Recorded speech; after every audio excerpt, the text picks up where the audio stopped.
Operation Epic Fury, one of the largest, most complex, most overwhelming military offensives the world has ever seen. Nobody's seen anything like it. We have hit hundreds of targets in Iran, including Revolutionary Guard facilities, Iranian air defense systems. Just now, it was announced that we knocked out 9 ships plus their naval building, all in a matter of literally minutes. Iran's formerly supreme leader, Ayatollah Khamenei, is dead.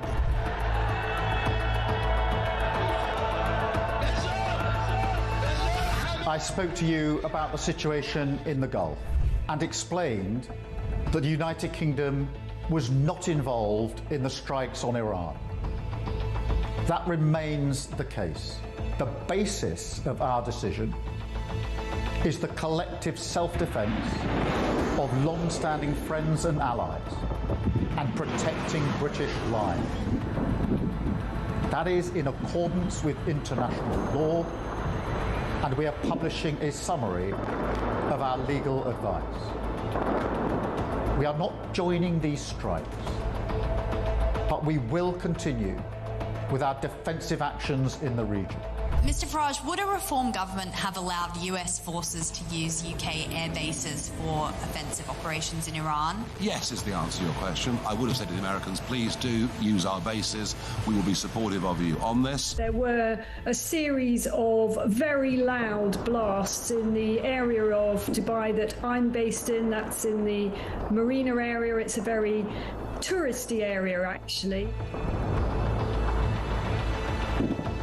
Those blasts were the loudest we've heard yet, but equally we are reassured that they are most likely the sound of interception by the UAE's quite sophisticated THAAD interception kit. That is the Terminal High Altitude Area Defence System.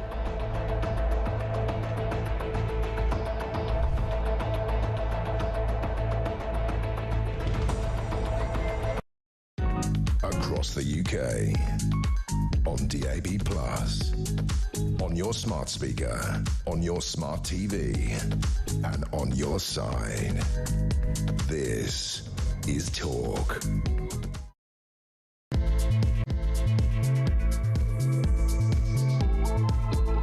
Well, a very, very good morning to you. This is Talk, the home of common sense, with me, Julia Hartley-Brewer. Very, very much appreciate you joining me. Sorry I've been off for the last week, busy falling down a mountain, various injuries, not actually, alarmingly, from falling down a mountain, walking into a door, perhaps, but there we are. Thank you very much to the lovely makeup lady sorting out my black eye, but hopefully it won't start showing through the makeup as we get through the next 3 hours, because as you will know, as I just mentioned to JK, I do have a little bit of a habit of managing to book holidays when small matter of, you know, World War III starting, that sort of thing.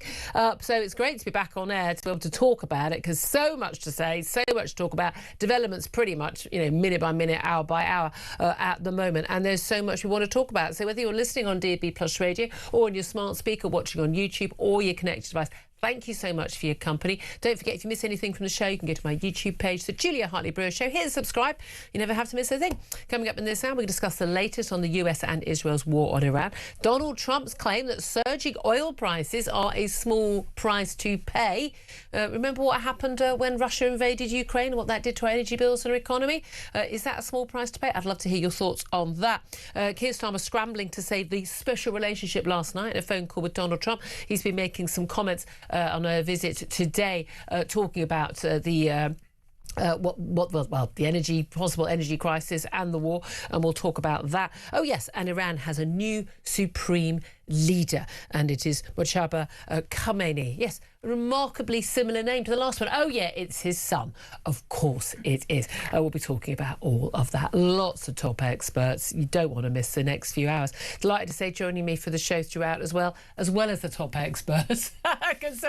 Conservative commentator Benedict Spence. Big cruel. You know your stuff on the Middle East, that's for sure. Good morning to you. Good morning. I have to just say, I think it's too much of a coincidence that you disappear for a week. A couple of days later, the Ayatollah ends up dead, and now you're back here with a series of unexplained mystery skiing injuries. Would I not be a great sort of, undercover agent? No, but would I not be? I mean, get that on Twitter all the time. Everyone says I'm, so you might as well be. Those 7,000 shekels, they go a long way. They really do. But I mean, genuinely, the thing is, no one would suspect me. They think, she gabs all the time. She wouldn't be able to keep a secret. It would be too obvious. Yeah, too obvious that the person who shouts about getting rid of the Iranian regime is actually the person doing it. Who would have thought? Who knew? I mean, I did start a poll yesterday on how long the new Ayatollah will last. 1 day, 1 week, 1 hour.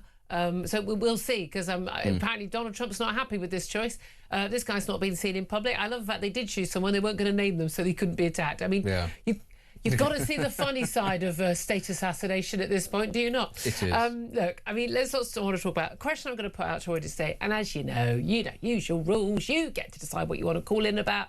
I have a funny feeling some of you are going to get quite angry with me today because of my views on all of this. And I think you can probably guess them from previous conflagrations, shall we say. But Donald Trump particularly saying that surging world oil prices are a small price to pay for defeating the threat from Iran. We've got basically 20% of oil and gas in the world goes through the Strait of Hormuz, which is currently closed. It's a 24-mile little strait in the Middle East. All of the oil and gas that's produced in the Middle East there basically comes straight out of there. That's closed by all these missiles going back and forth.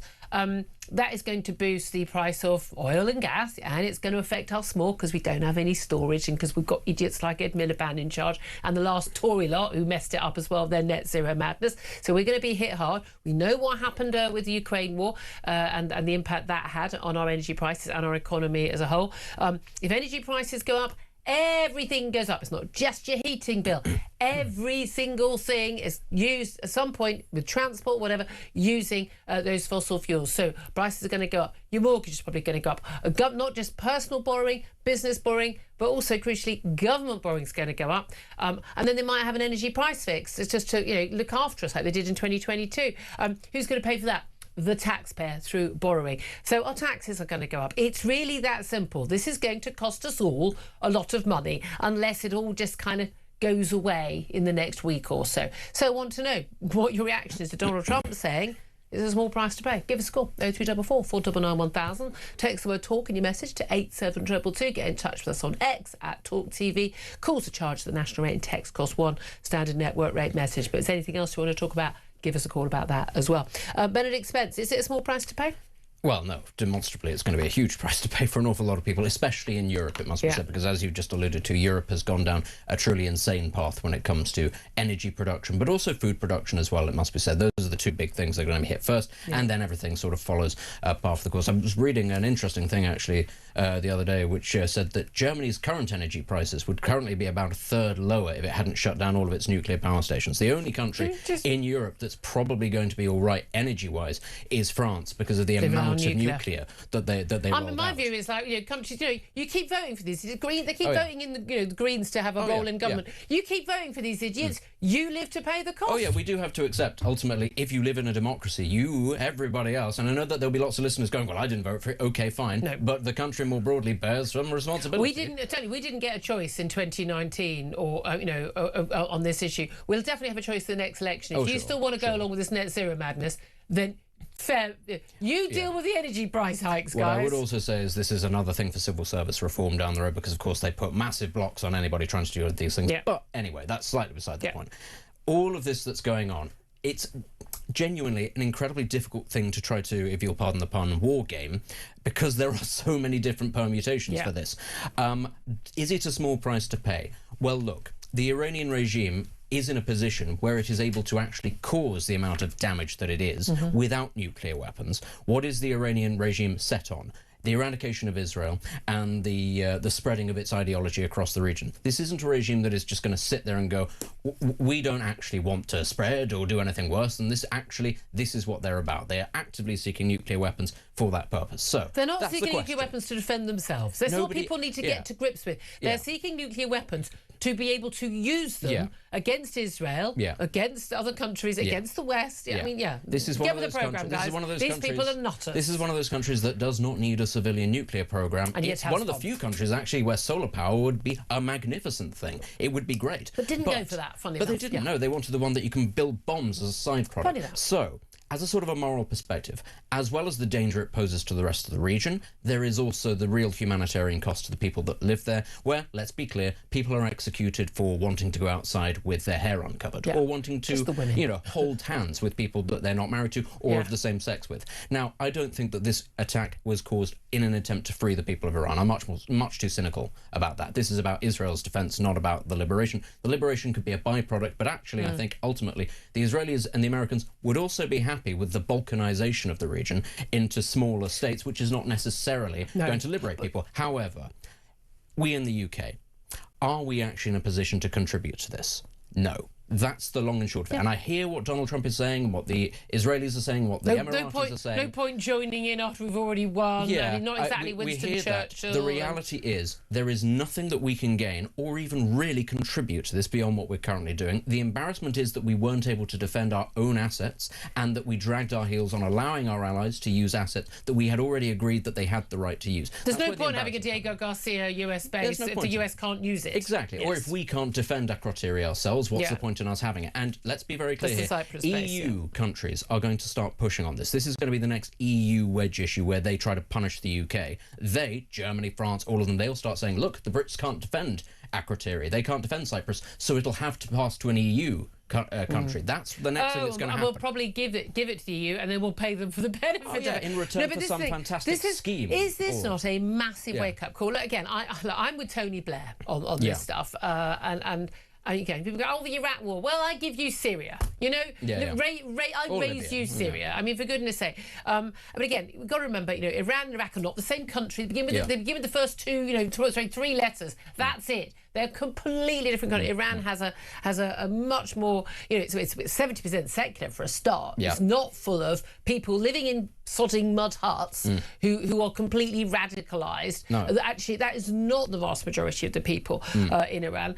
So I think there is hope for there and they've got a strong culture dating back many thousands of years, long before Islam. They have a highly educated middle class, which is why so many of them live in the West, because they're able to get jobs in the West and able to escape. Yeah, exactly. So it's a very, very different matter. Do I trust that Donald Trump is the president who's thought it all through, end game, all the things, all the stuff that wasn't done under George W. Bush with Iraq?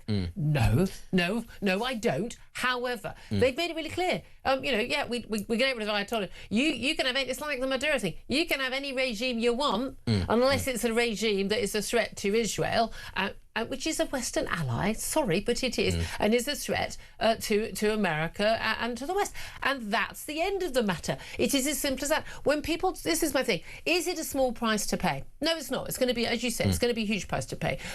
Same as Ukraine. Now, again, should we have said, Russia, that's fine, you can have Ukraine, not a problem. We wouldn't have had that spike because we wouldn't have supplied weapons. Ukraine would have been defeated. Well, actually, it probably wouldn't have been defeated as quickly as most so-called experts thought because they were willing to fight back because they've got a little bit more pride in their country than most Brits do. But realistically, they would have been defeated without EU, British and American aid in the last few years. But yes, there was a price to pay. We are still paying that price of higher energy costs. We are still facing that price in across the board in terms of the cost of supporting that war. Is that a small price to pay? Yes, it is, because it's protecting Europe. They are fighting a war to protect us from Russia and Russian expansionism. I would say the same about Iran. Iran is a direct threat to the entire world. Because if you seriously think that Iran isn't trying to get nuclear weapons, I mean, I'm sorry, you've just not been paying attention. If you seriously think when Iran, under the old Ayatollah, the one before him, or the new boy now, 56-year-old, but nevertheless, but if you seriously think they would not be willing to use those weapons, you've not read anything about this, the background of this country. These people are complete and utter Islamist radical lunatics. They believe that they have to end the world for the return of a particular this prophet, this kid that went missing apparently 1,000 years ago or something. They are.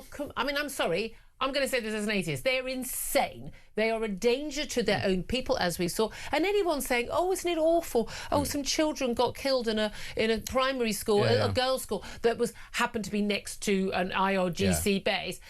If that was American forces or Israeli forces, that is terrible and very sad. But by the way, the Iranians have slaughtered 30 to 40 thousand minimum of their own young people in January and in February. So I'm sod off with your crocodile tears. The reality is, this price to pay for this action now is going to be a hell of a lot less than the disruption we would have if, there was a nuclear war in the Middle East. Yeah, I mean, that is the important thing about the girls' school, which, two things, interestingly. It was very interesting that immediately the usual people said it was the Israelis that did it. You know, the classic blood libel about Jews killing children. But that's the key thing. The Iranians would happily have shot every one of those girls themselves if they broke some perceived religious law. If they took their, it's a military theocracy and it's dangerous. So frankly, they can do one. I mean, apparently we've got just 2 days worth of gas stored up, but apparently that's what we always have because we've just got mad, insane policies. Again, let's have another wake-up call about this. The Prime Minister, let me just read you some of the things that he's had to say this morning. I want to reassure... It works better with the voice, doesn't it? Keir Starmer says he wants to reassure people who are feeling anxious about the growing war in Iran. You might want to, Keir Starmer. I doubt you're the man to do it. This is not a man with a bedside manner. He's been to a community centre in London, of course he has. He says, I just wanted to acknowledge that a lot of you and a lot of people across the country will be very anxious about the situation that's unfolding with the conflict in Iran going now into its 9th day. I think it's 10th, isn't it? I know that people are watching that. They're concerned about that. I wanted to reassure you about some of the measures that we're taking as a government. I mean, what? What? We've what? Well, we've still got the issue. We've got 300,000 Britons in the Middle East. Talking about getting people back. They've got 35,000 back so far. This says the government's working around the clock on that issue.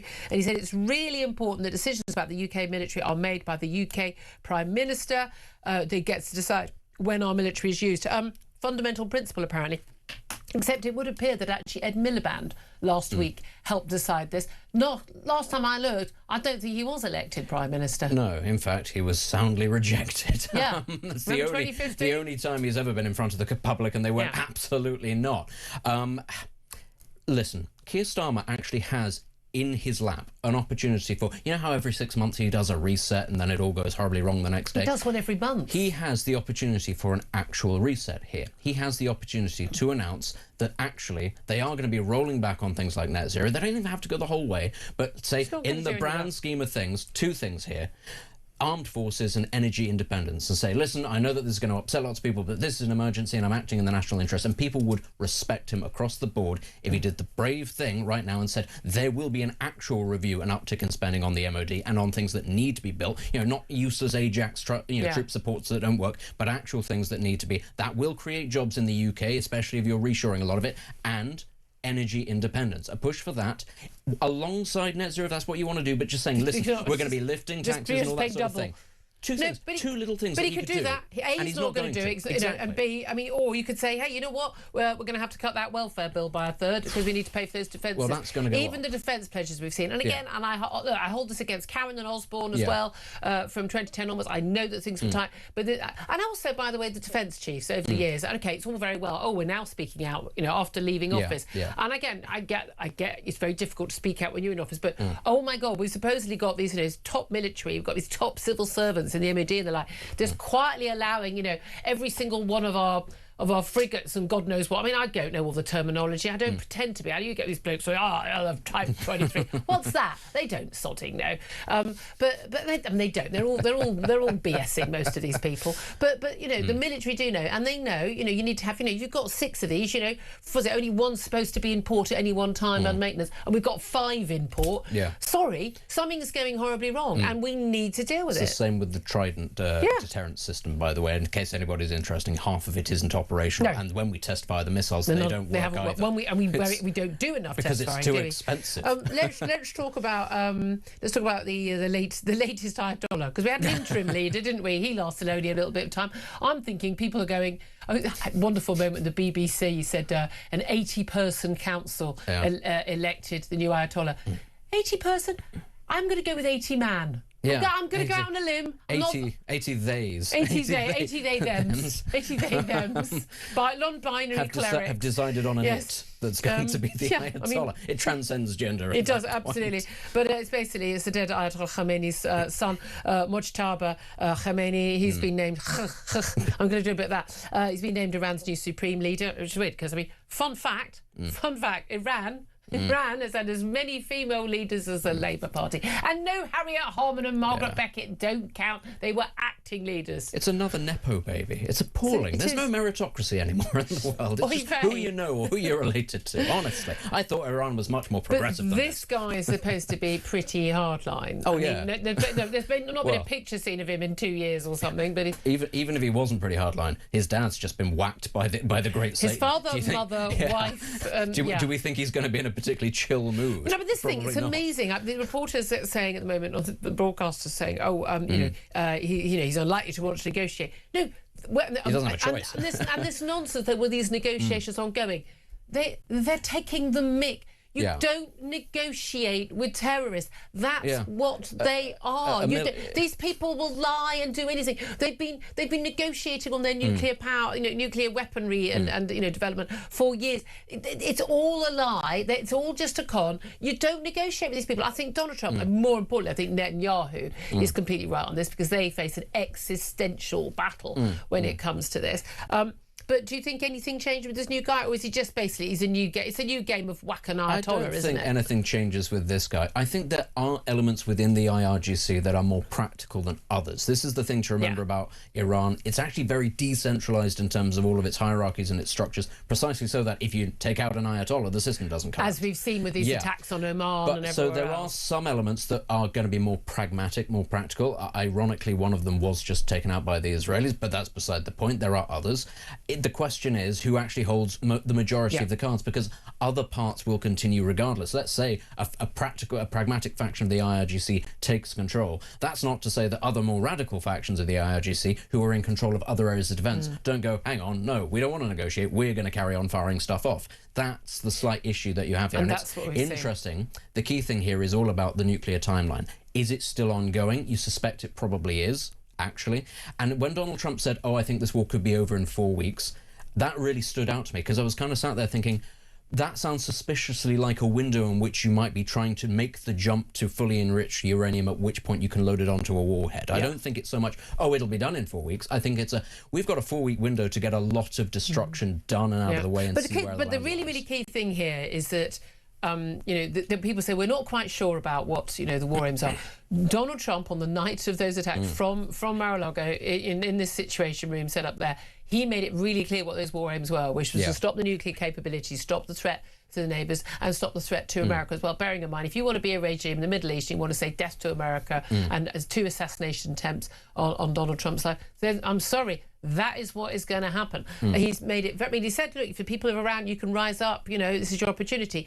But regime change is not one of the aims. And this is very different from, say, what happened in Afghanistan, and particularly what happened in Iraq, where it was like, we're going to take our democracy. And again, what a lot of us might have expected in Venezuela, remove Maduro and these basically completely and utterly corrupt, drug lords, effectively, from this regime. Nope. Just going to put a deputy in. I'm not bothered, but anyone who's a problem for me in America, you're going to be gone. Is everyone clear? Yeah. Now, I think that's actually... It may not feel like the most moral position. It may feel like, we want to take our democracy and our Western values. And Iran is probably the only country in the Middle East, other than Israel, where that might be feasible. Yeah, ironically. However, there is an argument, and it's perfectly legitimate for him to say that's not my problem. But if you make your leadership a problem for my country, you make your leadership a problem for my key ally Israel, then I'm going to come and get you. Yeah. I have no issue with this. The key thing, if we think that the move towards regime change then becomes on the table, it's going to be through a ground invasion. That's not going to be Israeli or American troops. That'll have to happen with other proxies in the region, most likely the Kurds or the Azeris or the Balokis. Now, it's possible, but that's not about regime change. That's about keeping ground forces occupied to give the ordinary people enough breathing space. That's what the key thing is there. It's not about American democracy or anything like that. That is about balkanization and keeping the ground forces occupied. So much more to talk about. We barely even touched the size of it. We're going to talk about the King State visit. Also, this new anti-Muslim hostility czar that we're going to get announced today as part of the government's new cohesion strategy, protecting what matters. I'll tell you right now, categorically, it won't promote cohesion. It won't protect what matters. And the czar will be a danger to our freedom of speech as opposed to protecting Muslims from what I would regard as absolutely outrageous attacks simply for having their religion. But we're going to talk about all of that. And also attacks on jury trials at Axing could face Tuesday could face a pretty big rebellion from Labour MPs. Some 80 Labour MPs set to rebel, we're told, on that. Plenty more besides, including that supposed sort of attack on the Green Party brand new MP Hannah Spencer in Manchester, we're told, by transphobic protesters. I've watched a few videos from different angles. Looked to me like the people holding up the placards, the banners, weren't actually causing any trouble at all. They were just simply asking a public figure in a public role about her views on things. But we'll see. Anyway, all that coming up. I want to hear from you. Any of your thoughts whatsoever on what we're talking about, in particular about Donald Trump saying that surging world oil prices are a small price to pay for defeating the threat from Iran. Your reaction to that and anything else, give us a call. 0344 499 1000. We'll get your calls up next. This is Talk.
Current affairs, international news, letting criminals off while sending... Oi! Oi! You shut up! I'm trying to record something. Stand by for 3 powerhouse hours of breaking news, challenging views. I don't give a flying damn about international law. I think people will viscerally reject this.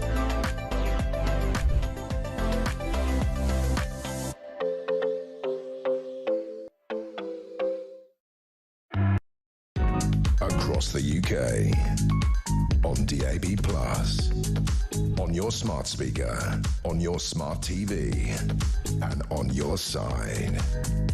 This is Talk.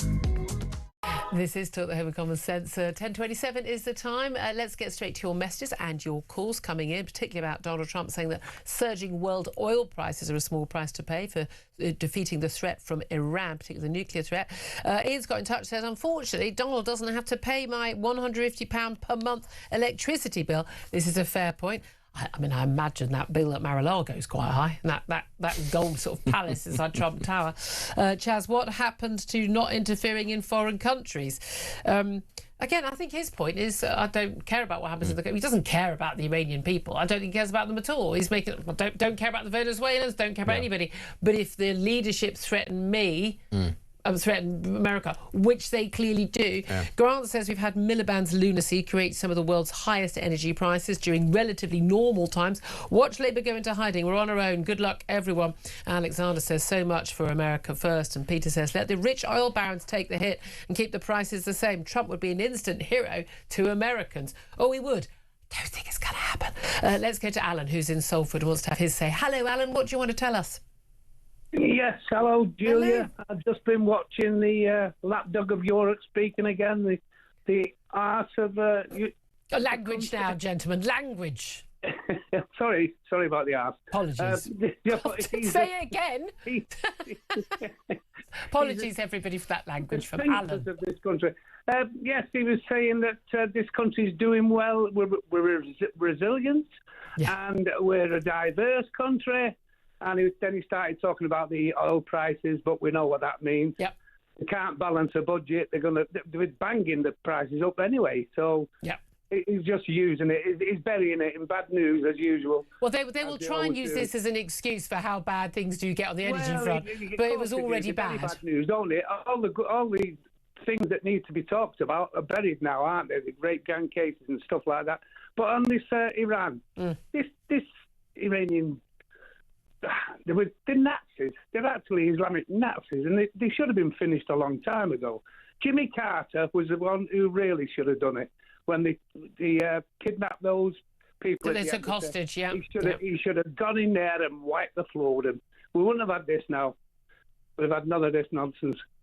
When that's the thing, Iran has been allowed to build up power. It's an incredibly, it's a huge country, huge, natural wealth and natural resources and stuff. Do you think that then what Donald Trump, well, again, it's Israel and America, do you think what they've done is the right thing at the right time or not? Yes. If he's really going to destroy everything, the Iranian Guard and everything, yes, and let the people take over. Do you know the generation in Iran?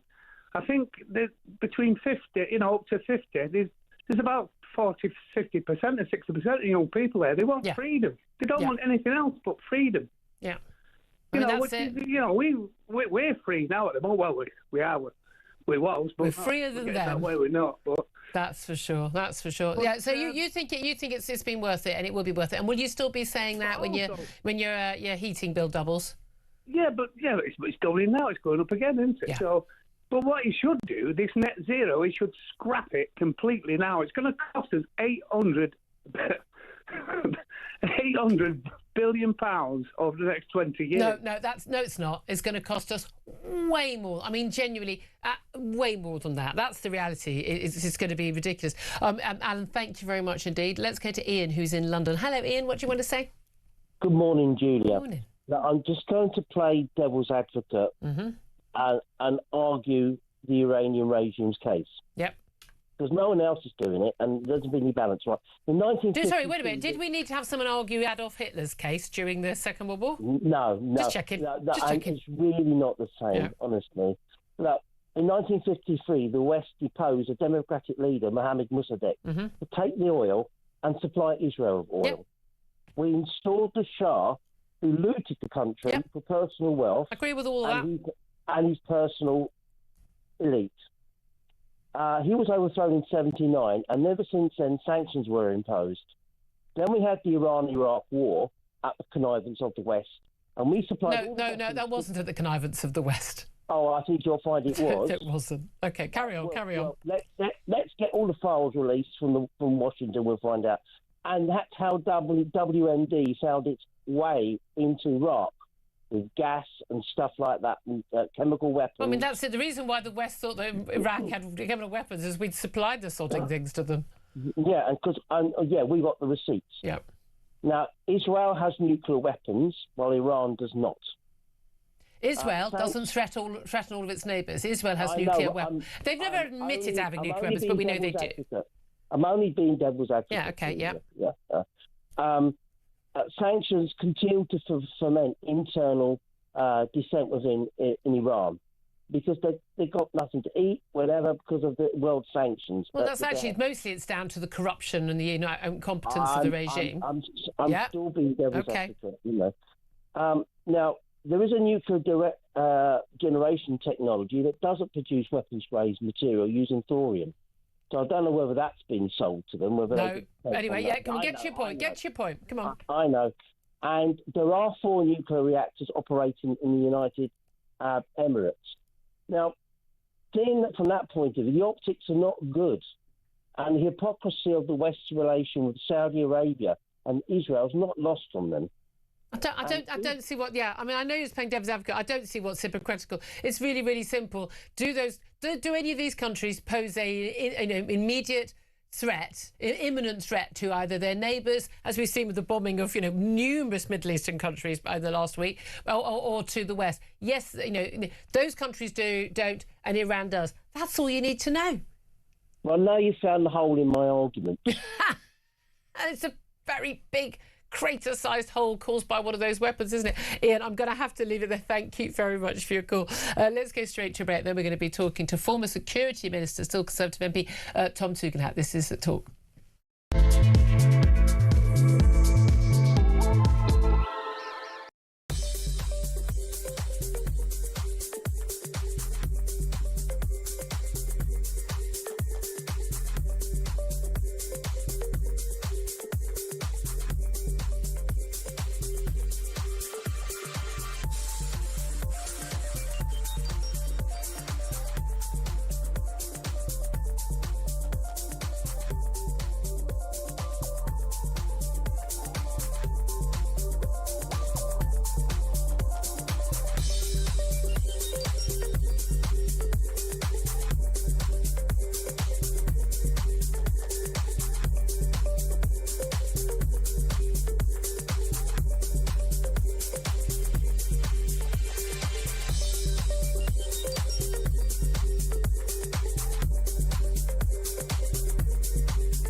Across the UK, on DAB+, on your smart speaker, on your smart TV, and on your side.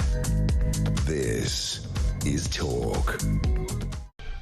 Good morning, welcome back to the show. This is Talk with me, Julia Hartley-Brewer. Let's get straight to my next guest now, Conservative MP and former Security Minister Tom Tugendhat. A very good morning to you, Tom. Morning, Julia. How are you? Very well indeed. Thank you for joining us. So much I want to get to. Let's just ask you first, though, about what Keir Starmer has had to say this morning, talking about it's a fundamental principle that it's the UK PM who decides when Britain's military is used. We were told, quite a humbling phone call with Donald Trump yesterday. Interestingly, the first phone call they'd actually had since this conflict began, which is frankly a little bit humiliating, I think, for our role in the world and with our biggest security and economic ally. But the Prime Minister has made it very clear. He says, he wants to reassure people who are feeling anxious about the Iran war, and is saying the government's going to do what it can to deal with the issue of energy prices. What do you make of what he's had to say? Well, look, first off, I mean, it's pretty remarkable to have got himself into a position where those who support Israel in the United States are hostile to him, and those who oppose Israel in the United States are hostile to him. I mean, that's quite a talent. It's quite an achievement. I mean, I must say, politically, that's remarkable. Look, I mean, I think fundamentally, of course he's right. Of course he's right that it's up to a UK Prime Minister to defend UK interests, just as it's up to a US President to defend US interests. And, there are times when they're lying, and great, and there are times when they don't. And, okay, well, then, Britain should have a separate policy on them, as we did in Vietnam, bluntly, we did in the Falkland Islands as well. Of course, it's true that we have different interests, and it's up to him as British Prime Minister to defend those interests. But one of those interests, and let me just be quite clear about that, one of those interests is maintaining a close security partnership with the United States, even when we disagree, and perhaps even especially when we disagree.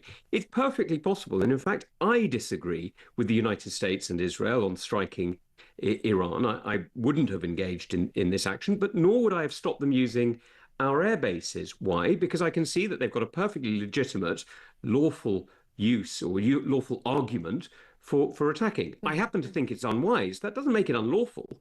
And so I think that they have a perfectly rational request when they ask to use our air bases. Somehow or other, Keir Starmer has managed to make us less popular in Washington and less popular in Tehran all in one go. It's quite extraordinary, and with his own Labour backbenchers. You say you believe this is lawful. I don't even know how anyone could, for a nanosecond, regard. I do believe it's lawful. Yes, exactly. I genuinely, I think it's absurd when anyone says it's not lawful. I mean, I just wonder whether people can even read properly. I mean, it's quite obvious the attacks from Iran, on America, the threats, the open threats. There's no question at all. This is a defensive action. You say, though, it's unwise. Why do you think it is unwise? Well, the thing that I think is unwise is we haven't set out any specific objective. Now, it is possible that you could set out an objective of regime change, but in that case, what's your alternative? Where are you looking to get a power base from? It's possible that you're saying you're striking solely military targets. Again, that's possible, but that's not what the US or Israeli administrations have said. Now, I think it's perfectly lawful, by the way, and indeed the right thing to do would be for the UK to have a ship in the Gulf shooting down, or rather assisting in shooting down, those things that are flying towards our allies in the UAE or Bahrain or Saudi or whatever. And I think that would be the right thing to do. And if that meant occasionally striking targets in Iran that were launching the launching capabilities, then I can understand that. But if you're engaging in a large-scale military operation, as this appears to be, and the US and Israel are talking about bigger things coming, what those bigger things are, I don't know, then it would be helpful to know what the aim is. Otherwise, it's very difficult to get allies to work with you. But the American president has been very clear about what the aim is, and that is a nuclear-free Iran that is no longer a threat to, well, along with Benjamin Netanyahu, a threat to Israel or a threat to America or a threat to America's allies in the Middle East. These are very, very clear. They don't include regime change. That if you want, that's an added bonus. And if the Iranian people want to rise up, he's been very clear repeatedly what the war aims are. They just aren't war aims a lot of people like. No, well, let me just challenge you on that, because actually those war aims, if they were the war aims, there were things that I could support. But he has also said that he will decide who the next head of state is of Iran. He's also said that he will decide how the country is governed. So, you know, he's... The problem with you know this and I know this. The problem is that Donald Trump often says many different things. This is true. And it's always difficult and possibly even unwise to guess one knows which one is he's serious about and which one he's not. So I'm just a little bit cautious that we haven't yet had a strategic plan. We haven't yet had a proper strategic aim set out. And a lot of people, I think, I'm certainly included in this, would be more comfortable with a president who had perhaps had a more strategic understanding of these things, who was in charge of this. What do you make, though, of, I mean, the let's face it, I mean, the dithering and the shilly-shallying and the oh, what shall I do, how do I stop offending everybody, as you've already discussed, from Keir Starmer when it comes to our actual military capability, protecting our military base in Cyprus, I say offering support, and the stuff that's now emerging about we just literally don't have a military hardware in we don't have a ship in the Middle East. We'd sent them a load to Greenland, and now we're going to have to bring them back. We've got a huge number of our ships are actually in dock undergoing maintenance. We can't dispatch a ship at less than 5 or 10 days notice. I mean, this is a national wake-up call to the humiliation of the hollowing out of our military capability, isn't it? That's completely right, Julia. And let's be honest, it started in the late 90s reasonably, as we were taking a bit of a peace dividend from the Cold War, and that was totally understandable. But I'm afraid it got worse in the 2000s, and let's be honest, we didn't do enough to fix it, when we were in government, and that was a mistake. It was cut by a third under the coalition government. Well, different bits were cut, exactly right, and that was a mistake. I was a soldier at the time, and I remember working in the MOD and seeing the impact of that and being very critical. I mean, at the time, of course, in private because I was a serving officer, but later being very critical in public, because you may remember in the 2018-19 period, I was calling for 3% because I just couldn't see how this peace dividend would last. And now we're faced with the consequences. Now there are some things that are long term, so we don't have enough destroyers. We have 6. We should have 12. We have too few frigates. We have too few submarines and all the rest of it. Too few aircraft as well. But there are other things that could have been done, in the last 2 or 3 months. Had Dragon, Duncan, or Dauntless been ordered to the Gulf a month or 2 ago, the readiness would have meant that, yes, it would have taken a week or 2 to be ready, but they'd be there by now. Yeah. And those are decisions that I'm afraid the government didn't take. But can I ask you? I mean, I don't believe for a nanosecond that Keir Starmer understands any of this any more than I do. Is this something, though, that the senior military should have been saying to the government, look, this is where things are going. We need to have those ships there. We're going to need the funding for this. You're going to have to order us. Does any of that happen inside government? Yes, it does. And let's just be clear. 20 years ago, 30 years ago, when we had enough ships, the First Sea Lord would just have ordered it. It would just have happened because moving a ship wasn't a huge deal. You know, we had plenty of ships, so you just move one. Whereas now that we have too few ships, moving a ship is a strategic decision. Moving a ship is a decision taken by the Prime Minister. Now, that's ridiculous. Moving a single ship should not be a Prime Ministerial decision. It should be taken not even by the First Sea Lord. It should be taken by the fleet commander. Because we have too few, these decisions go higher and higher because the impact of being, for example, in the Middle East and not in Greenland or whatever it happens to be, means, a very different strategic laydown, and the politics of it are bigger. And this is why I've been adamant that we need a bigger fleet for so long, because actually you need to reduce this from being a major political decision to being a simple tactical or strategic decision, an operational decision. I mean, genuinely, I think the whole of the last week has just been a national humiliation. Do you agree? Look, I don't like using that word, and the reason I don't, and I'm not saying I disagree with you, I'm just saying I don't like using that word because I am eternally proud to be British. I am very, very proud of our Royal Navy. So am I, which is why I don't want my country humiliated. No, and which is why what I see it as a major wake-up call and a real slap in the face. Those are the terms I'll use, but I get your point. Just very briefly, do you think the King's visit planned next month to the US, his reciprocal visit after Donald Trump visited here, do you think that should be cancelled or delayed? No, I don't. I think the connection between our two peoples is something pretty remarkable. And, people talk about the special relationship as though it's, it's the bond between the Prime Minister and the President. It's not. It's the fact that, there are people in the United States today who are my brothers because I served with them in Bahal in Iraq and Afghanistan, and they will be whoever's in number 10 and whoever's in the White House. There are businesses that are invested in the UK and vice versa that are going to keep investing because we see the world similarly, because we understand each other's economy.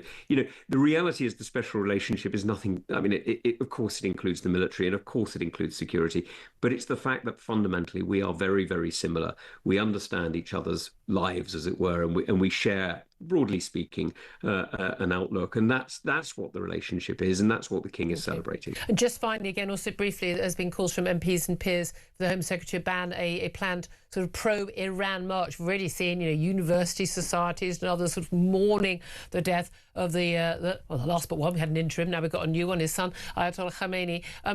Should there be a ban on such a march?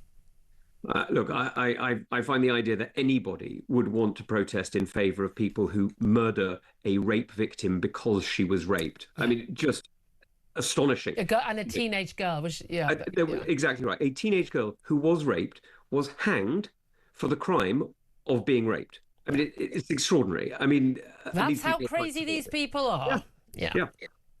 Yeah, no, fair enough. I really appreciate you joining us. So much more I want to talk about. Times against us. Tom Tugendhat, Conservative MP, former Security Minister. Thank you very much, Steve, for that. Benedict Spence, can I just come back to you just on the issue? The King's visit, should that be cancelled? That's become sort of one of those sort of the tabloid sort of discussions, as if that's the biggest thing going on. Yeah, obviously it's not really important. I don't think it actually should go ahead right now, because I do think, precisely for that reason, it's a bit of a tawdry distraction. It doesn't actually solve anything. It might be quite embarrassing, depending on whatever it is Donald Trump says to the King whilst he's there. But also, if there is still a war on. Yeah. I think if there's still a war, I'm thinking no. I just think it's unnecessary at this moment in time. We've already got the diplomatic issue of the World Cup coming down the road. Let's not add to the bonfire. Okay, fair enough. 10:47 is the time. We're going to take a quick break. We're going to be talking to Israeli Foreign Ministry Special Envoy Fleur Hassan Nahum about what is going on at home in Israel. This is Talk.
current affairs, international news, letting criminals off while sending... Oi! Oi!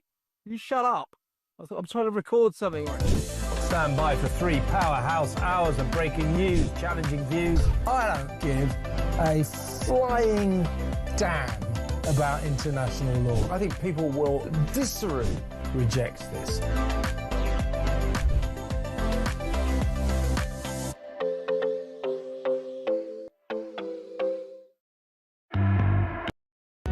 Across the UK, on DAB+, on your smart speaker, on your smart TV, and on your side. This is Talk.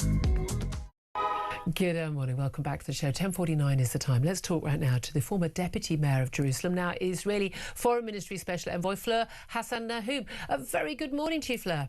Morning, Julia. Having met you when I was out in Israel, I'm glad you are safe. Glad many of the people I met out in Israel are safe. Of course, I'm an Israeli shill, as you know. I get my 7,000 shekels every minute. I'm glad somebody does. I am so rich right now, I can't tell you. But look, let's talk about what's been going on. First of all, let's talk about the new Ayatollah, who is the former Ayatollah, not the interim, the one he's already, the two of them down, son, Mojtaba Khamenei, named as the new supreme leader of Iran. Now, Donald Trump has already said, that he's not got my approval. There's no reason to think that this changes anything, is there? Or is this man going to be likely to be even more hardline than the previous Ayatollah? We already know he's more hardline than the previous Ayatollah.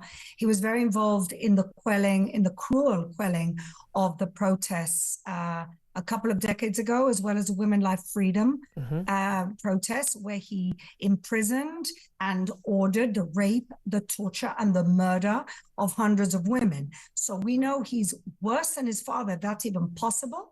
We don't know if he's got the same authority as his father, religious authority as his father. And there is part of their conclave, or whatever they call themselves, the Council of Elders, that were against his appointment, because for the very reason they were against the Shah of Iran. They said, we don't believe in monarchies. And now we've got the son of Khomeini. But I think they just don't want to upset the apple cart. But this guy is a rotten apple as much as his father.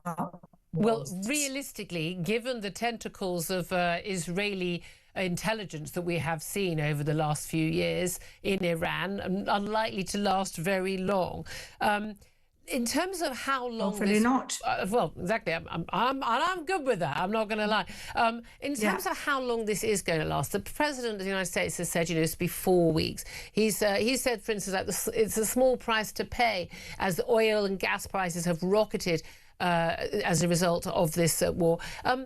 Is it a small price to pay? And why? Tell my audience why you think, actually, your energy prices, the cost of everything you buy in the supermarket, everything that you buy that's made using oil, fossil fuels, or transported with it, if this carries on, why that is basically a price worth paying. Well, let me tell you what price we're paying here. We're running to shelters day and night. There are people who don't sleep, people with little kids. There are people who've set up camping in underground car parks, so that they can sleep through the night. We've had the UAE, they've received over 1,000 missiles, drones, ballistic and otherwise, Qatar, Kuwait, Saudi Arabia, Cyprus. So we're paying the price in our physical lives. Today, we had another rocket attack where one person died and 2 people were injured. Yesterday, 2 people seriously injured.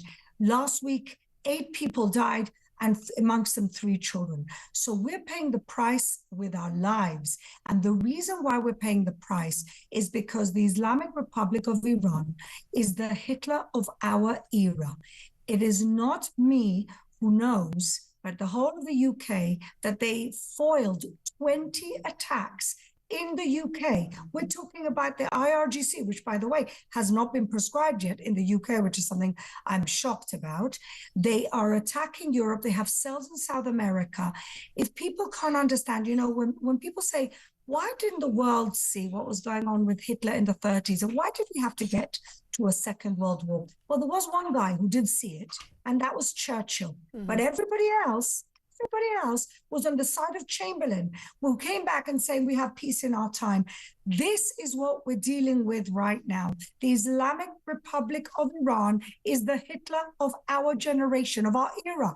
And so which side are we going to be on? Are we going to stand firm and do the right thing for the next generations, for our children or our grandchildren, or we're just going to hide under the table and say, oh, it's got nothing to do with us. It's got to do with everyone. Very understandable in Israel when, you know, Iran has been, you know, spending hundreds of billions on funding, you know, whether it's Hamas, whether it's Hezbollah, whether it's the Houthi rebels, and Israel has been quite clearly under attack. I mean, Iran is ultimately responsible for what Hamas did on October the 7th, responsible for those rockets from Hezbollah. They're paying for it all. We know that. But what do you say to people who say, well, I'm very sorry you're in an air raid shelter, but you chose to, the Israeli government chose to launch those weapons at Iran. You knew what was going to happen as a result. And they'll say, I don't see what it's got to do with us here in the West. We're going about our daily lives. This is a you problem, not an us problem. What do you say to that? That's short-term thinking, because when you look at the people funding the worst possible radical mosques in your country and all of the stuff that's going on, which is very widely reported, and the Islamization of your society as well as other countries around the world, who do you think is behind all that? Who does anybody think is behind all that? The vortex, the center of the Shia universe that is the radical Islamist universe is the Islamic Republic of Iran. All of these other Islamist organizations orbit Iran. And so, yes, we're in the firing line right now, but you're in the firing line in the future. And if you don't understand this, this is the same thing Churchill had to convince the Americans of before they joined the Second World War and saved the world. If people aren't recognising, you're saying it is going to become the problem. Now, here's the thing in terms of the war aims. We've just been discussing that with former Security Minister Tom Tugendhat. Such as we understand, as he says, you know, American war aims, which may or may not change depending on what Donald Trump is saying that day. War aims of America in terms of we don't want you to be a threat anymore, end of not having nuclear weapons. They're slightly different from what Israel's war aims are, and indeed the war aims perhaps of the majority of Iranian people who would be gladly rid of the last Ayatollah, would love to get rid of the next one, and would love to actually live in a more secular, sane, thriving, functioning country, with or without democracy. But in terms of how Israel's war aims different, what does your government aim to achieve with this war, and how does it end? Well, that's a great question. What we want to achieve is no longer to have Iran, the Islamic Republic of Iran, to be an existential threat to Israel. Remember, these people were marching towards a weapon of mass destruction at the same time saying Israel has to be wiped off the face of the earth. So who can live like that? We can't live like that. Who would want to live like that? But the conventional and the unconventional weapons were also going to go to Europe. And that's what I'm saying. It's short-term thinking to think that we're the only people in the firing line. It turns out many other people in the firing line. How does this end? Look, these people are very entrenched. This is a very entrenched poison. In my fantasy, of course, you would have the IRGC understanding that they can't win, giving up their arms. Trump offered them immunity and running away, God knows where. But in reality, I think it's going to take a little bit more than that. But I think that in the short term, if we can actually neutralize their way of attacking the rest of us, and then it's game over for them. If they have no way of attacking anyone, it's only a matter of time before the good people of Iran take over and create alternative leadership with the help of all the different minorities who are ready to fight and put boots on the ground. Well, we shall wait and see. Fleur Hassan-Nahum, Israeli Foreign Ministry Special Voice, thank you so much as always for joining us. Benedict Spence, listening to that. She's making a point. Look, this regime is the Hitler of our times. Wake up call to the West. They're under immediate threat. So so are we. We've got our heads in the sand. Do you agree? I agree that they are a threat. I mean, as we can see right now, the impact that this war is having on the global energy system, they are a threat and they couldn't be allowed to sort of perpetuate. But the problem is, it's not a foregone conclusion that this is going to go our way. No. The Iranians can win this war, and that's going to require an awful lot of, concentration. When you say the Iranians, the Iranian regime? Well, yeah, that's who we're talking about here. Yeah. Because the key thing here is the sheer number of men that they have on the ground, and that's partly why people say that a ground... is 650,000 Yeah, that's partly why people say that a ground invasion is very difficult, only would succeed if you balkanize it. But the point is, if you want the people to rise up, there's going to have to be an awful lot of those people taken out, because they're not just there to stop an external invasion. They exist to repress the people. Yeah. Without that happening, the people cannot And they are religious nutters as well. I mean, they really are. They're dedicated to They this. Absolutely believe in it. Yeah. It's absolutely fascinating. I'd love to hear your thoughts on all the conversations we had. Coming up in the next hour, we're also going to be talking about the small matter of the government's new cohesion strategy. So they're going to make we're just going to be wonderfully cohesive society. It's all going to be lovely and wonderful. In particular, we're going to have an anti-Muslim hostility czar. So that's going to solve all the problems we've got, hasn't it? We're going to talk about that. I'd love to hear your thoughts. So 344 499 1000. This is Talk.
Across the UK, on DAB+, on your smart speaker, on your smart TV, and on your side.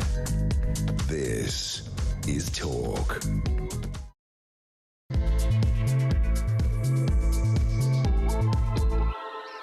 A very, very good morning. Welcome back to the show. This is Talk. We are the home of common sense with me, Julia Hartley-Brewer. I am your new Supreme Leader. Come on, it's only a matter of time, guys. Only a matter of time.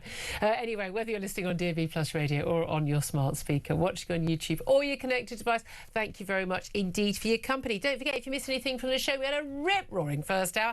You can go to my YouTube page, the Julia Hartley-Brewer Show. Hit subscribe and you never have to miss a thing.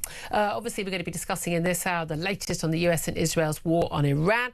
Labour appointing in anti-Muslim hate czar this week, and the Home Secretary under pressure to ban an annual pro-Iran march in support of the Supreme Leader. Yeah, I don't think that one should be really on to debate. I think that's a pretty obvious no. Plus the Green Party brand new MP Hannah Spencer, she had to be basically got protection in a police car after a brawl broke out during a trans rights protest in Manchester. But who was actually to blame? Well, I'm going to talk about all of that, plenty more besides. And joining me for the chat today, delighted to say, is Conservative commentator Benedict Spence. Morning. Good morning. Lots to talk about today. One of the things, obviously, I'm asking about in particular, we've had Keir Starmer's rather humiliating phone call with Trump yesterday. Apparently the first time they've spoken since the conflagration broke out. I mean, that's embarrassing. You think Tony Blair wouldn't have been, involved in the conversation beforehand? You think he would have been first person on the phone? I mean, come on. You can have your criticisms, but at least he kind of knew how to be a leader, for goodness sake. Even Boris Johnson, I think, would have managed that, wouldn't he? But Donald Trump has, and indeed our Prime Minister, having to confront the idea of these surging world oil prices, oil and gas, and basically, even though Ed Miliband clearly doesn't understand these things, 80% of the fuel used in this country and indeed the world is fossil fuel. So when you cut off the Strait of Hormuz, which is right in the Middle East, and basically a fifth of the world's oil and gas can't get out and they can't send it out, so they stop production, you end up in very, very, very difficult circumstances, because it's this thing called supply and demand. And I know Ed Miliband doesn't understand this. Pretty sure, actually, the Prime Minister and indeed the Chancellor don't understand this. But this is Economics 101. When the supply goes down and demand stays the same, the price goes up. And that is what we are seeing. Now, but Donald Trump has said that it's a price worth paying. Basically, a small price to pay for defeating the threat from Iran of oil prices going up. He, of course, has got midterm elections in November. Early voting starts as early as September. So he'll be facing some concerns about that among his own party supporters and voters in America. Keir Starmer today has been out and about at some community centre. Sorry, guys, someone's got to take the hit of the Monday morning visit from Keir Starmer. He has said that he will, he wants to reassure people about the impact of oil price hikes. And apparently ministers are considering freezing energy bills. Remember what happened in 2022 when we saw the invasion of Ukraine by Russia and energy prices just went through the roof. And of course, Liz Truss put that little cap on it, and then everyone said, "Oh, it's awful," when anyone who's in government would have done the same. That's paid for by taxes. We're going to pay for it anyway, but it's going to pay for it over a longer period. Anyway, all that's happening, but I want to know from you, when Donald Trump says that surging world oil prices are a small price to pay for defeating the threat from Iran, what's your reaction to that? Do you think he's right? Are you absolutely not prepared to pay an extra penny on your gas or your electricity bill, or indeed for anything in the supermarket because of this? Let me know. 0344 499 1000. Text the word talk in your message to 87222. Get in touch with us on X at Talk TV. Calls are charged at the national rate and text cost £1. Standard network rate message. Benedict Spence, I'm just coming back to that question. Is it a small price to pay? Is it a price worth paying? It's a huge price, and it's going to be paid either way. What I would say is that this is a scenario where, say, if you were a fossil fuel rich country away from the regions, say somewhere like the North Sea, you ought to be fine. Equally, if you're the sort of country that had, say, rolled out nuclear power over the last 20 years, using the profits from your oil and gas industry to sort of meet in the middle so that prices didn't go up too much in the short term, again, you ought to be fine. Are there any such countries that fulfill that criteria? Gosh. I can't really think. Do call in 0344 499 1000. Sadly, all of our bills are about to skyrocket and nothing is going to change. Yeah, so. I mean, again, some of these countries that are being affected with this 24-mile strait being closed in the Middle East, the biggest producers of liquid natural gas. Well, liquefied natural gas. Well, that's what we import because we don't get it out the North Sea on the same scale. Which we could, but we choose not to. Exactly. We don't frack and we don't do all these things. Tories just as much to blame, by the way, on this one, but Labour are even worse. The two examples that you go to, Norway, which shares all of these oil and gas fields with us, and France, which did the nuclear thing, they're both relatively fine. France is able to export nuclear electricity at almost zero cost at wholesale prices because it is so abundant. Norway has got a massive sovereign wealth fund that allows its people to live pretty comfortably despite it not really producing much else. And you just think, well, if only somebody had the foresight that this sort of thing might happen, that, say, a rogue regime that is right there in the middle of the world's, one of the world's most wealthy fossil fuel areas might decide to kick off, might get dangerous. I think you'll find that Ed Miliband would point out if we'd moved to net zero sooner, then it will be fine.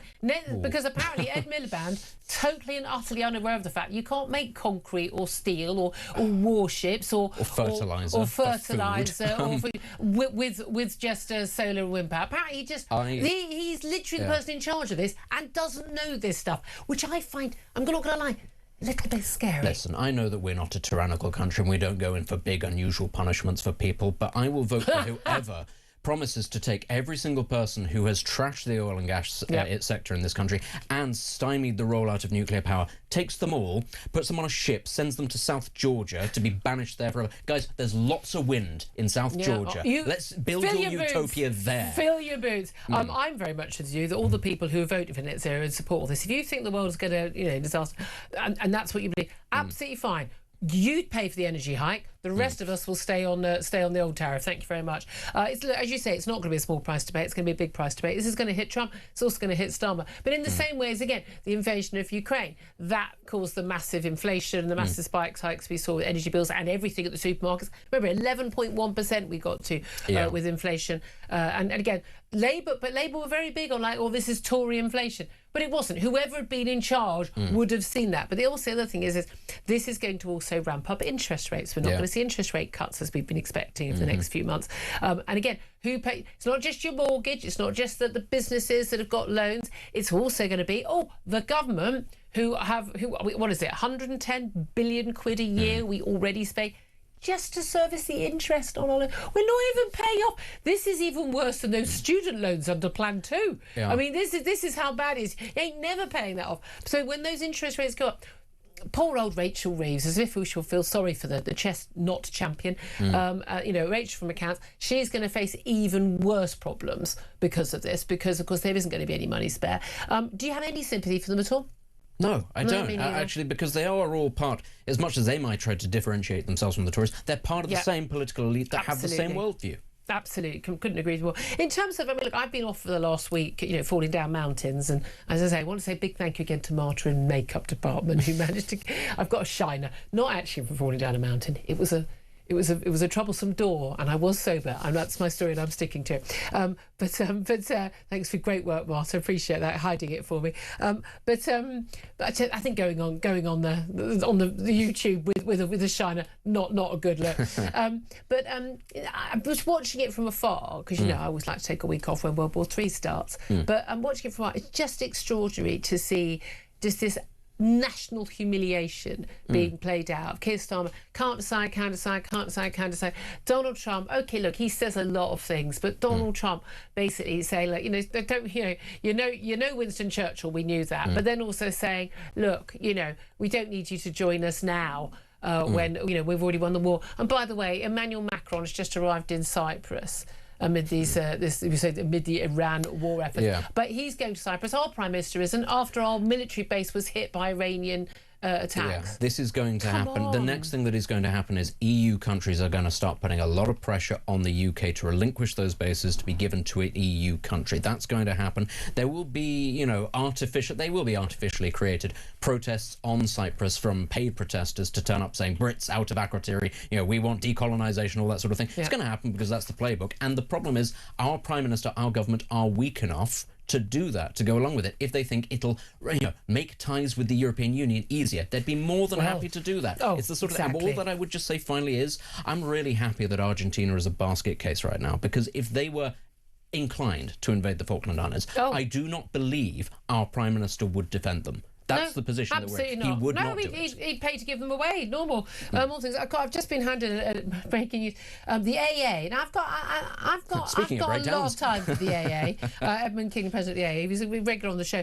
But he said that people should drive less to save fuel as the war in the Middle East sends oil prices surging. Said on Monday, RAC has also said avoid harsh accelerating and braking to help eke out every last mile and save money. Drivers should consider, says the AA, cutting out some non-essential journeys and changing their driving style to conserve fuel. And when it's cold, put on a jumper. Look, I know they're just giving advice to motorists. Look, there are ways you can actually use energy. Look, but It's the fact that we've got to this position. Whole of our entire economy is now run on the basis of like, let's consume less, don't have your heating on, use less light, use less energy, eat less. No, I don't want to. I want to live in a land of plenty, and the only reason it's not a land of plenty is because these insane economic and net zero policies. And we would, as you say, we would not be hit so hard if we had more sane policies. And that comes down to political leadership for the last 15 years. Yeah, it's a political vision of the world that says that a form of degrowth is desirable, effectively. And at the same time... We used to call that communism. Well, frankly, it is. But at the same time right now, America has energy abundance. It's finding ways of improving other, renewable energy forces, be it nuclear, be it geothermal, all sorts of things. They're doubling down on this technology. The Chinese, whatever you think of them, are doing the same thing because they see these overheads coming. It is only us, not just in Britain, in parts across Europe as well, where we have this attitude, which is almost like, well, we've reached peak civilization because we have coffees. And our children are not going to be better off than us. That's not... No, I want my kids to be better off than me. It is insane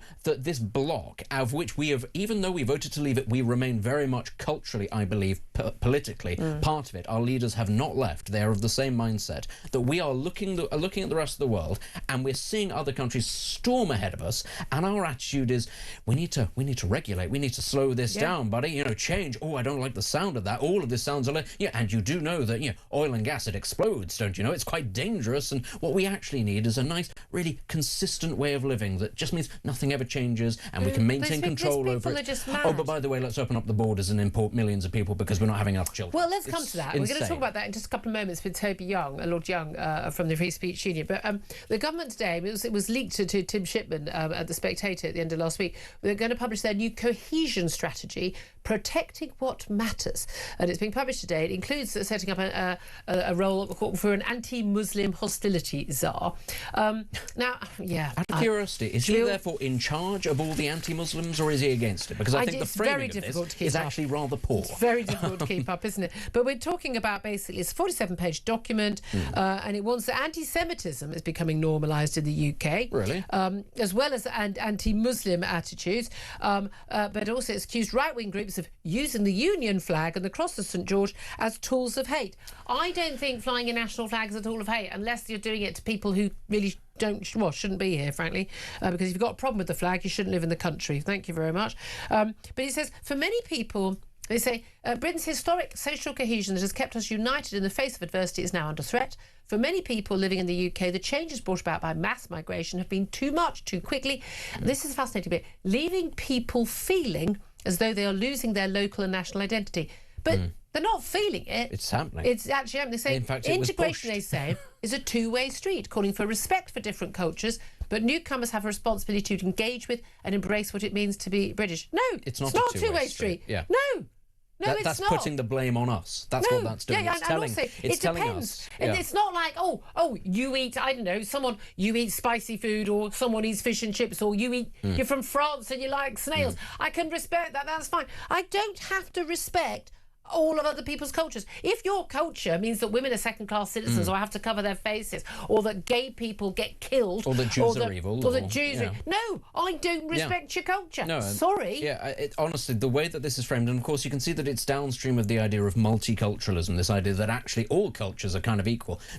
Every sane person understands that's half of the reason people move to countries like this, because their culture is not the same. What is insane is that when they get here, then they're told, oh, well, you don't really have to assimilate, so they don't assimilate. You can live exactly as you want, but take all the benefits that this country's culture brings. No other serious country does this. A couple in the West have decided this is a good thing. Look at what it's doing to France right now. Look at what it's doing to Germany right now. This country that had this pathological, well, we can't go down the route of extremism. Oh, good Lord, the AfD, where did that come from? Oh, that's right, it's because we decided to denigrate our culture. Go to places like Japan, it doesn't happen. China doesn't allow it to happen. This is the reality. Most countries do not just go, come on in and do what you want. European countries aren't allowing it to happen. Absolutely not. Poland isn't. The Czechs aren't allowing it to happen. Most countries understand that's how your civilization ends up in trouble. It's just us that have forgotten this somehow. Well, no, just our leadership. The British people haven't forgotten it. It's just our insane sort of lanyard class. I don't know. There's a lot of Green people vote Green. a lot of people still vote Labour, and they think that way. Yeah. That's what concerns me. A lot of people still think well, this way. you know,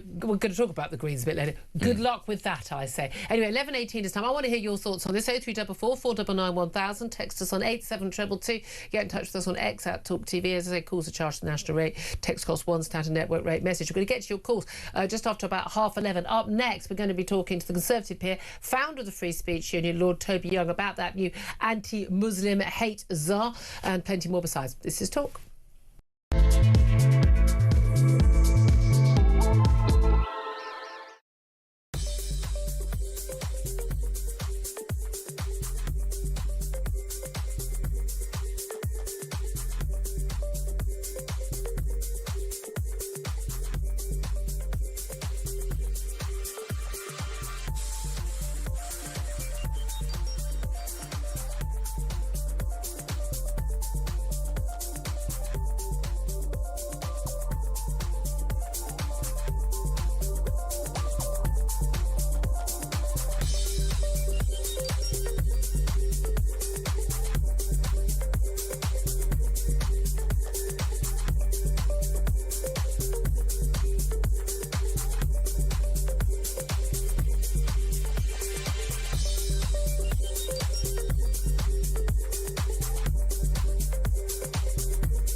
We genuinely are on resignation watch. There is absolutely no doubt about it. Labour MPs, they say, listen, Keir, your position is untenable. This is all about appointing that rat, Peter Mandelson, who faces a criminal investigation. Can Keir Starmer survive the Mandelson scandal? We have breaking news for you. We've just been talking about, of course, Morgan McSweeney, the Chief of Staff. We've now had another resignation from Number 10. And Keir Starmer's Director of Communications, Tim Allen, has now also resigned. The plot is thickening. The noose is tightening. It's the UK on DAB+, on your smart speaker, on your smart TV, and on your side. This is Talk. Good morning, welcome back to the show. It's 11:21. Let's go straight to my next guest. Lord Young is a Conservative peer. He's also founder of the Free Speech Union. A very good morning to you. Good morning. Thank you for joining us. Let's talk. Look, there's an awful lot going on in the world, and interesting that a long-awaited document, a leaked draft has already come out of it, of a strategy basically tackling social cohesion. I think virtually every government we've ever had has done one of these documents looking into how we could tackle social cohesion in this country. And it's going to be, we're told, published today, and it's going to say that Islamist extremism is the biggest threat to community cohesion, although it's also going to talk about anti-Semitism becoming normalised in our country, and it's going to create an anti-Muslim hostility czar as part of this new strategy to be unveiled this week. Tell us what you make of what we know so far about that strategy. Well, my initial reaction, Julia, is that if the government genuinely believes that the greatest threat to social cohesion is Islamic extremism, why is it in the next breath announcing the creation of an anti-Muslim hostility czar? Won't the government itself be accused of anti-Muslim hostility by flagging Islamic extremism as the greatest threat to social cohesion? It doesn't sound like we need to define anti-Muslim hostility, roll it out across public bodies, appoint someone to enforce this new speech code, because that will inhibit people from calling out Islamic extremism. So it doesn't seem like a particularly coherent, well thought out strategy. It seems like they're trying to be all things to all men. That's so unlike Keir Starmer. It's quite out of character. The thing is, though, there is a difference. Look, I know there are a lot of people who don't ascribe to this, but there is a difference between someone who is Muslim and someone who is an Islamist. There are hundreds of millions, billion plus Muslims living around the world who don't pose a threat to anybody, who don't blow up cars, blow up children at concerts, don't drive into people, don't have any evil intention to anybody at all. We do need to separate those two things, and it isn't appropriate, it isn't acceptable in our society that someone who is clearly Muslim by appearance, a woman wearing a headscarf, etc., should be targeted for hostility for having a religion where there are also extremists of that religion who are terrorists. That's a reasonable point to make, isn't it? It is a reasonable point to make. My concern is that many of the people involved, in fact, all of the people involved in the working group that has come up with this definition of anti-Muslim hostility, do have links to Islamist organizations and Islamist figures. So the concern is that it will be used. This definition will be used, and whoever's appointed to enforce it will use it to suppress criticism of Islamist extremism. That distinction won't be preserved when it comes to the enforcement of this new speech code, which the government has said it wants to roll out across workplaces, particularly in the public sector. So anyone, drawing attention to the dubious history of the Muslim Council of Great Britain, for instance, is likely to be hauled over the coals for anti-Muslim hostility, even if they're drawing attention to links with some pretty dodgy Islamist organisations and figures. And we've already seen over the years, have we not? I mean, basically for best part of a decade, people were sort of clamped down on, in the most outrageous, censorious fashion, for pointing out the grooming gangs that were happening in Rochdale, Rotherham, and some 50 other cities and towns across the country were predominantly being these crimes were being perpetrated by men of Muslim Pakistani heritage. That itself, to state that fact, even when you saw case after case come to court, and it was clearly obvious from the names and from the information we had about these criminals that this was the case. That was considered to be Islamophobic. It was considered to be racist. We know Manchester Arena attack was able to go ahead because a security guard didn't want to tackle Salman Abedi because he had a rucksack. He was a Muslim appearance man with a rucksack, and he just thought he'd probably be accused of being a racist. So we've already got that issue.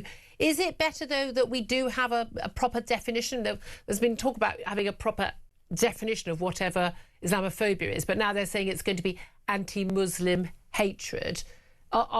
Is that going to help in any way, or do you think that is just going to hinder? I can't see it helping, Julia. I mean, I think one of the reasons that some communities are divided, we see community tensions on the rise in cities like Leicester, for instance, is precisely because the feeling has sprung up that Muslims are a protected group. Yep. That you're likely to get into more trouble in the workplace with the police if you're critical of Muslims, if you draw attention to the overrepresentation of Muslim men in grooming gangs, for instance. Those things are much more likely to get you into trouble than if you attack Hindus or Jews. And I think this idea that Muslims need this special protection, that the government needs to roll out this definition to protect one particular community and not others, is likely to exacerbate community tensions, not reduce them. I think that the broader point about this strategy that the government is going to unveil later today, Julia, is that, we've heard a lot of talk about countering Islamist extremism in the past. That was one of the purposes of the Prevent strategy, Tony Blair's version of this. And yet we've seen in the implementation of these strategies that people on the far right, people who say they're going to vote reform, people who air their concerns about the small boats, are much more likely to be referred to Prevent than Islamists, than people who go on pro-Palestinian marches and chant from the river to the sea or globalise the Intifada. It's the kind of two-tier way in which these strategies are that I think we should be concerned about. And again, and it's not a feeling that people have. This is all real. This is actually happening. It's playing out. The statistics are very clear. We see the stories.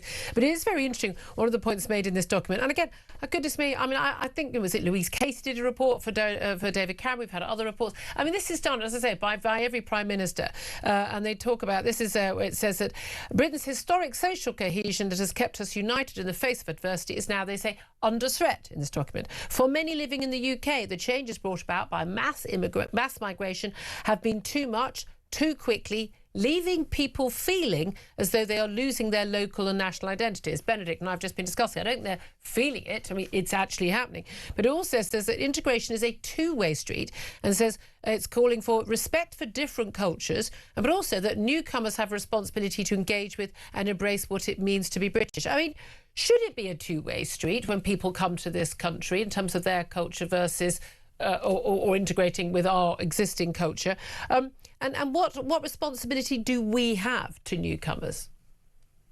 Yeah, well, I think that is problematic, and you can see that the government wanting to be even-handed is actually going to mean that indigenous Britons will be forced to accommodate and make allowances for new arrivals, but the opposite won't be true. Yeah. I think I suppose it's a source of some optimism that the government is acknowledging finally that multiculturalism hasn't been, an unalloyed success story, that diversity isn't just a strength, that the degree of immigration that's happened in the last 10 or so years has given rise to community tensions, and we need to start addressing them.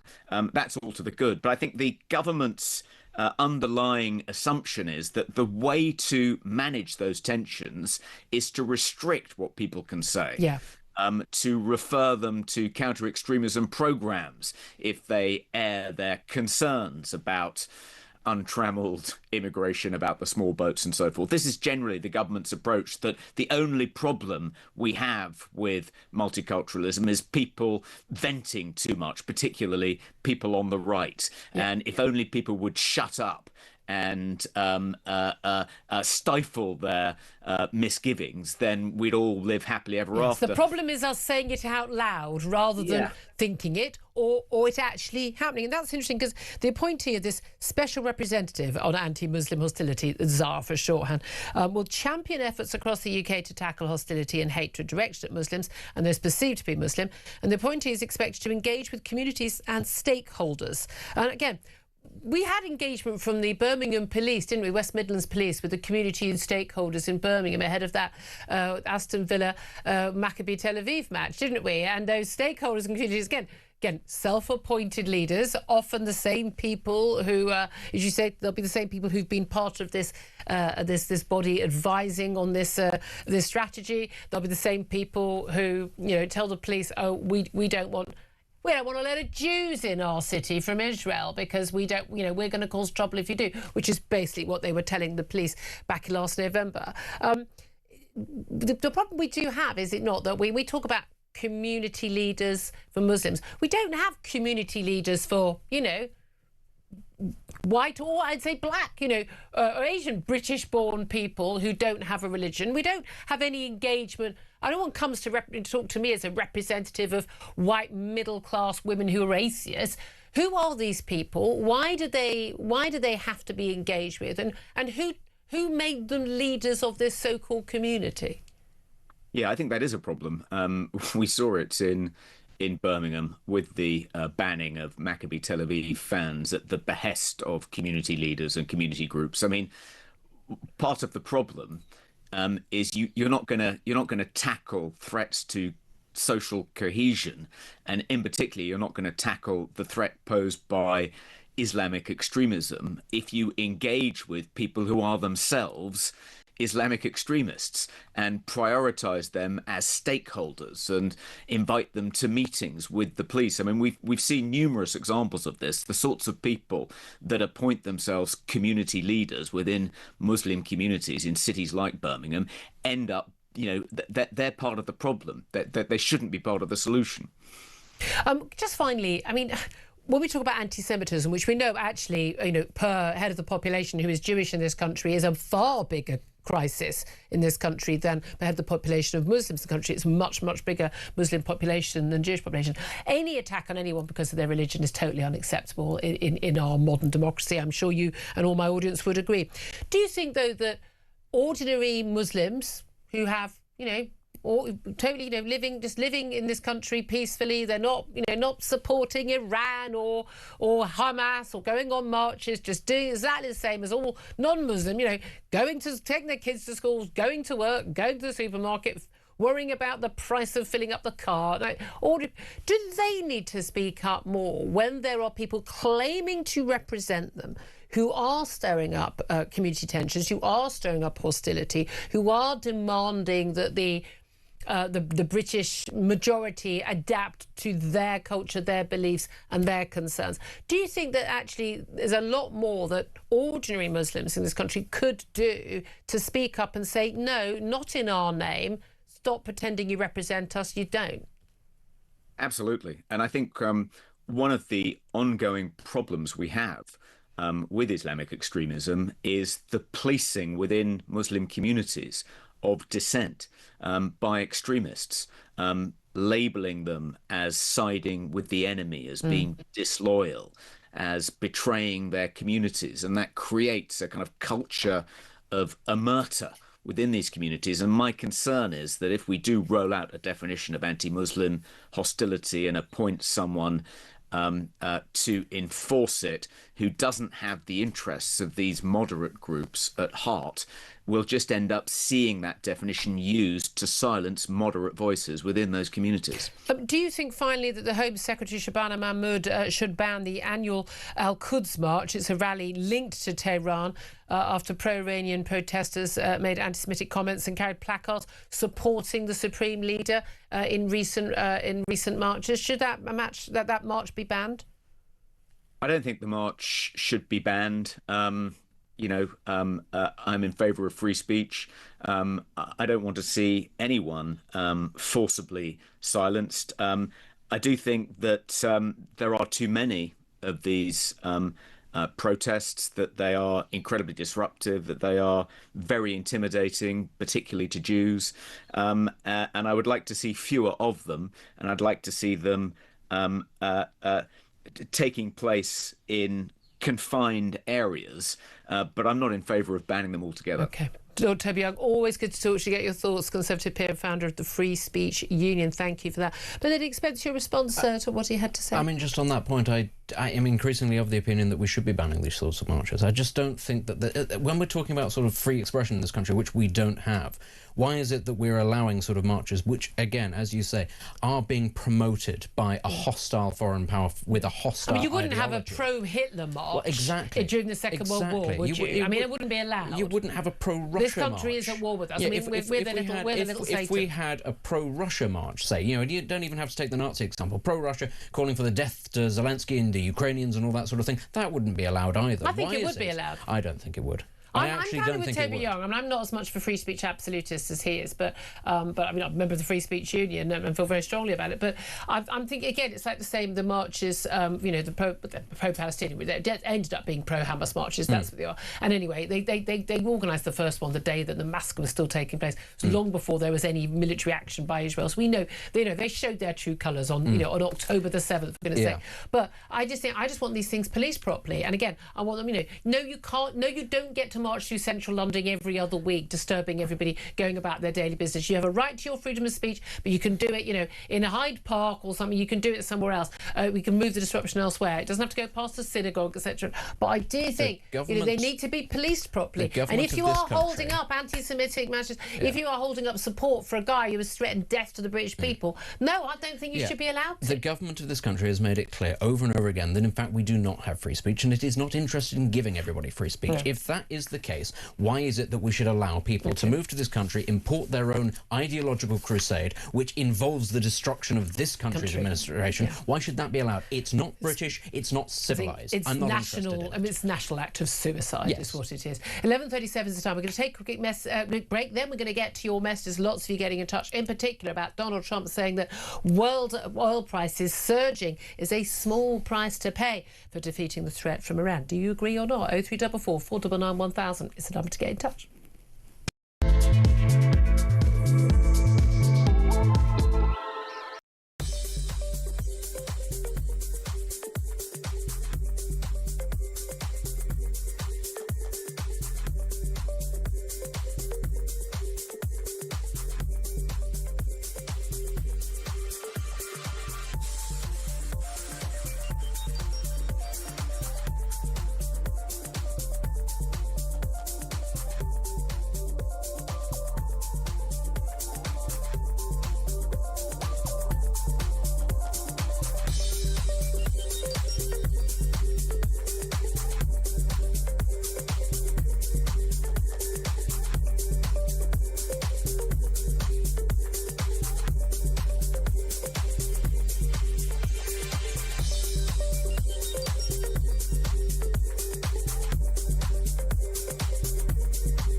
across the UK.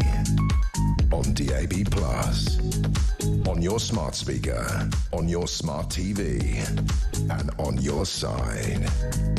This is Talk. Good morning, welcome back. 11:39 is the time here on Talk. Let's get straight to your calls. Glyn is on the line in Nottingham. Glyn, is it a small price to pay for having surging energy prices that will impact everything we pay for in this country to defeat Iran? Well, looking at it this way, if you don't do it now, when do you do it? And if you wait until they've got the bomb or whatever, how do you stop them then? Well, that would be my argument, which is the whole, like, people go, well, we can just avoid it. We'll just keep our heads in the sand. They were trying to build a bomb. They're going to build a bomb. When they've got a bomb, they're going to use it in the Middle East, either against Israel or against us or America. At some point, as a nuclear bomb in the Middle East is going to be rather more of a problem for our energy price spikes than what's going on now, isn't it? Well, that's right. I mean, if they get the bomb and then they suddenly say, right, you're all paying this much, or we're going to closing those straits and whatnot, what can you do about it? Yep. Absolutely nothing. And then we learned that with North Korea. We should never have let North Korea get that bomb. No. Well, Iran would have no compunction in flattening Britain, America, anywhere that just disagrees with it. No. It just doesn't care. I couldn't agree with you more. Do you think that Keir Starmer has handled this well? No, he's totally inept and he's out of his depth. And he's a puppet with the strings going to Herma and to Miliband. Yeah. But to say that, the country's been going down the pan now for a lot of years, but he's put it on steroids. When I first got a passport, I had one, you might not be old enough for it, I had one of the old blue ones. Oh, I'm old enough. And when I went abroad with that, you felt that you wouldn't be messed with. People looked at it and they had respect for it. Now you're fair game. I mean, and all the arrangements that he's been making, I'm sure it was on Talk Radio, an ex-head of the armed forces, who said that when all this blew up, the government would have been told by the armed forces to get one of these ships down there, yes. PDQ. And it must have been a political decision not to. He said it would be totally wrong if the armed forces hadn't given that advice. Yeah, I mean, we probably won't find out for a long time either way. But yeah, absolutely. I mean, I think it's inconceivable the military hadn't gone, listen, guys, and again, it's just a whole, I just don't want to deal with it. I don't want to get involved. I'm just sort of, I don't want to make a decision about anything because it'll be the wrong decision. Do you think that is, when you talk about, we're no longer probably respected in the world, or certainly feared. I mean, I'm in favour of both of those, frankly. Do you think that we've damaged our relationship with the American people? I mean, there may have been a blip in the relationship between Trump and Starmer, but do you think we've actually damaged our relationship with America? I think we have with most of them. Certainly the ones that are backing Trump won't like what Starmer's doing. And he didn't even have to join the attacks. Yeah. All he had to do was allow them to. But he's been going around all his Muslim friends. He's more worried about the Muslim vote and his backbenchers than he is about what's best for the country. And I agree. He really doesn't care about much else. I absolutely agree. I really do. And I think that's, again, people say, so we don't bring sort of sectarian sort of politics into our country. Yeah, we've already got that. Glyn, thank you very much indeed. Let's go to Simon, who's in Basingstoke. Hi, Simon, what do you want to say? Well, hi, Julia. I mean, I think your previous call was right on the button. I think we've had irresponsible governments for the last 26 years, probably longer. If we'd have spent the 0.7% we were spending on overseas aid on our military, none of this would be an issue. But the particular point I wanted to talk to you about was energy. When Theresa May shut down the Rough facility, that was a gas storage facility that contained 9 days of gas supply for the UK. Now we're down to 1.5 to 2 days. And we're completely reliant on liquid natural gas tankers and supplies from Norway. And there's roughly 100 liquefied natural gas tankers stuck in the Gulf now. So instead of spending £8 billion on carbon capture, let's have a strategic gas reserve of 90 days, and let's start building nuclear power stations as quickly as we that's the only thing I do agree with on the energy policy for Labour, is they were actually going to, well, they say they're going to build all these sort of mini nuclear reactors. I mean, but Yeah, but they take years to build, and if and when, that would be great. But this has been a problem. Again, Theresa May gets away with this too much. She made so many bad decisions in that short time she was in office. Well, I think it's about time we held politicians to account for this. Yeah. I think we need to reinstate a treason law and say, well, you made this decision. Who was that awful guy who was part of the coalition who then went off to work for one of the big tech giants, the Lib Dem leader? Nick Clegg. Yes, who said, "Oh well, let's not build nuclear reactors because they won't be built soon enough to make." He actually said, didn't he? It was about 2010, 2011. I come on, there's no point building a nuclear power plant. It wouldn't be online until 2022, which was right when we had that massive energy spike. I mean, the lack of long-term thinking in this government, and the last one, and the one before, and the one before, and the one before that, is terrifying. Because especially when we're told we've got this first-class civil service who was supposed to be giving all this advice behind the scenes. But yeah, I couldn't agree with you more. Two great calls there, Simon. Thank you very much indeed for that. Benedict? Two things that I want to say to slightly push back on this. Whilst, yes, the politicians are appalling, let's be clear, a lot of things don't get it done in this country because of planning laws, and that means ordinary people being able to oppose certain things. But the government makes the planning laws. They do, but let's again be clear, it's not entirely the government. No. You get the country that you deserve, and there'll be lots of people listening saying that's nothing to do with me, but enough people do make silly decisions. Governments can change I'm from a part of the world where they were trying to build a new nuclear reactor, and that many people were going, no, absolutely not. And the other thing is, you can put more money into the MOD. It would be a good idea. The MOD is really, really bad at spending it. Absolutely. A bit like the NHS, it's just an endless pit of money because they buy bad things, because they have arrangements with certain companies, and there is a go-and-to between people leave the military, they go and work for those companies. It's very cushy. It needs to be ripped up and started again. I wouldn't trust them to actually do the procurement. Absolutely not. Yeah. By the way, also the Conservative leader Kemi Badenoch, she's been speaking in the last half hour. She said that Keir Starmer has been, her words, too slow to recognise what was coming down the line, too slow to let the US use our airbase, and too slow to protect our troops in Bahrain and in Cyprus. I mean, what's to disagree with that? Oh, just to let you know, everything's fine because the G7 finance ministers are going to meet after the oil price surge, so everything's going to be fine. There's absolutely nothing they can do about it, but there we are. Right now, here's something you can do something about. We are giving you the chance to win 2 hospitality tickets to the British Grand Prix on Sunday, the 5th of July. That's with the full Racing Green trackside experience. Is my husband allowed to apply for this? He would so be up for this. This is the ultimate setup for race day. You'll get exclusive grandstand seats at the Loop and Village Corners, plus inner track access to watch the drivers arriving at the paddock, and access to the hospitality shuttle bus for easy on-site transport, racing simulators and live music between sessions, all-day street food and an open bar. So listen up to find out how you could be with a chance to win. For your chance to win, text TALK to 83338.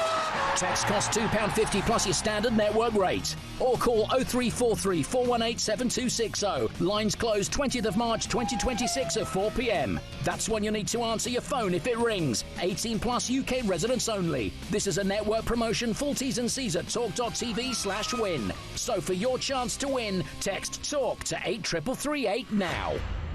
It is the perfect Silverstone race day experience for any F1 fan, so don't miss out. 11:47 is the time. Let's take a quick break. Up next, we are going to be talking about the moment that the new Green Party MP, Hannah Spencer, was forced to take, refuge in a police car after anti-trans protesters, tackled her. But who was in the wrong? We'll talk about that up next. This is Talk.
across the UK.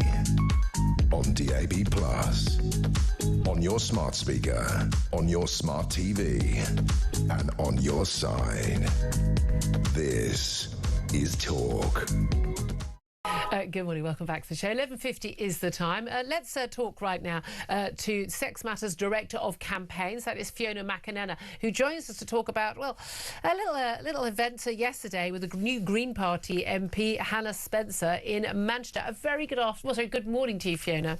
Good morning, Julia. Thank you for joining us. Now, a lot of people would have seen this in the news, and it's a moment where the Green Party MP, just newly elected only a week ago for Gordon and Denton, she had to be escorted by police through Manchester city centre after a brawl erupted at an event. She was speaking at an event which was about Greater Manchester's Together Alliance, a group apparently against the far right. They're obsessed with the far right, aren't they, the Green Party? They're happy to hang out with the far right when it comes to Islamist extremists, but there we are. But there was an anti-transgender protesters present, I would say pro-women protesters present, and it all turned a little bit nasty. Let's have a little watch and a listen to what happened. Can a woman have a penis, Hannah? Hannah, can a woman have a penis? Are trans women men? Men give birth. Hey, can a woman have a penis, Hannah? What are you doing, mate? Are you trying to push me? So, Hannah, can a woman have a penis or what? Scabby traitor. Yeah, look at this guy here. That's assault. Well, all this happened. It's all a bit confused. There's various different videos, but all a bit confused. But this all happened, of course, on International Women's Day, Fiona, where we've seen it again and again, an extraordinary amount of times, when we see men who claim to be trans women, but they're just trans-identifying men, seem to rather take over that event that's supposed to be for women. But what did you make of these protesters? I mean, some would say harassing Hannah Spencer. Others would say asking completely legitimate questions of someone who says that, you know, trans women are women. What do you make of it all? Well, it's become a real hot topic, hasn't it? And of course, as you say, anytime there's anything for women, then that has to be about trans women, or else the men get upset. I saw other footage of that protest where there were indeed tall men, obviously trying to present as women, harassing that chap that we just heard from, who had the billboard saying trans women are men. So he's asking an MP to answer that awkward question, and she doesn't want to do it. I'm sure it was unnerving for her, but she really should have an answer by now. But of course, we all know what the Green Party's answer is. They say that, you know, trans women are the best and most important women. And yes, they're not just women. They're better than women. Yeah, because you can't have an International Women's Day without celebrating the trans women. I mean, they're not the only ones. We've also seen Labour MP Stella Creasy do the same thing. So it's just that anytime you say women, it's all, you know, trans jumps in. I mean, but it's interesting that this wasn't what was going on in the event she went to was not an event on International Women's Day, but she is she's a public figure. She's elected as an MP. Now, if she was, you know, popping out from her home to go to the shops or on her way to the tube station outside Westminster on her own, I would object to this. I would say, look, no, you can't be shouting at somebody going about their private business, and certainly a bunch of men surrounding a woman. That doesn't make me feel comfortable at all. A lot of people have pointed that out, and the Greens are really playing that part. But she was there at a public event as a democratically elected MP. She was being asked perfectly politely, perfectly legitimate questions, and lots of people obviously are listening, can't see the video, by men with billboards. And you say, what are the billboards? I mean, it says there's no such thing as a transgender child. I mean, because there isn't. I don't consider that to be a statement of hate or transphobia. I consider that to be a statement of fact, and a statement in support of healthy children not being given drugs and surgery and God knows what to damage them for life. I would say that's a rather loving thing to have written on a billboard. But it did appear to me that when we got a statement from the Green Party, they said the incident was caused by a few angry men who had attempted to spread anti-trans bigotry, saying Hannah was talking today in Manchester about community cohesion and unity. A few angry men chose this moment to try and silence and harass Hannah on International Women's Day. But it seemed to me that from the videos I've seen, the only violence was actually, or the attempt, the harassment was actually from the other side against the men with billboards. But it's difficult to know from just short video clips, isn't it? Yeah, well, I think that asking an MP a question is not silencing her. Exactly. It's asking her to back up a policy that the Green Party have made much of and that they know is controversial and they know is unpopular, very widely unpopular. So really, she's newly elected. It's tough to find herself in this situation. She had lots of security and police around her. I'm sure it was distressing, but she really should be able to answer that question.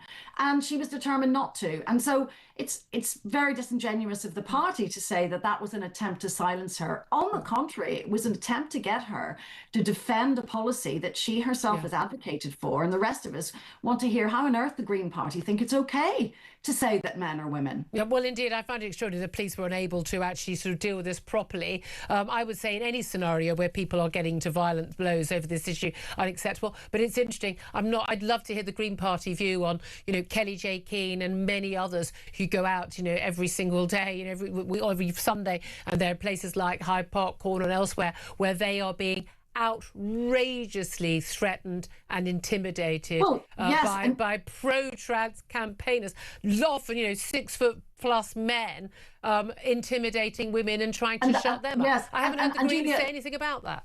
No, and they are being silenced. I mean, there was an International Women's Day event in Nottingham that Kelly J. Keane went to, and she was thrown out of that for asking questions about single-sex spaces. So she was being silenced.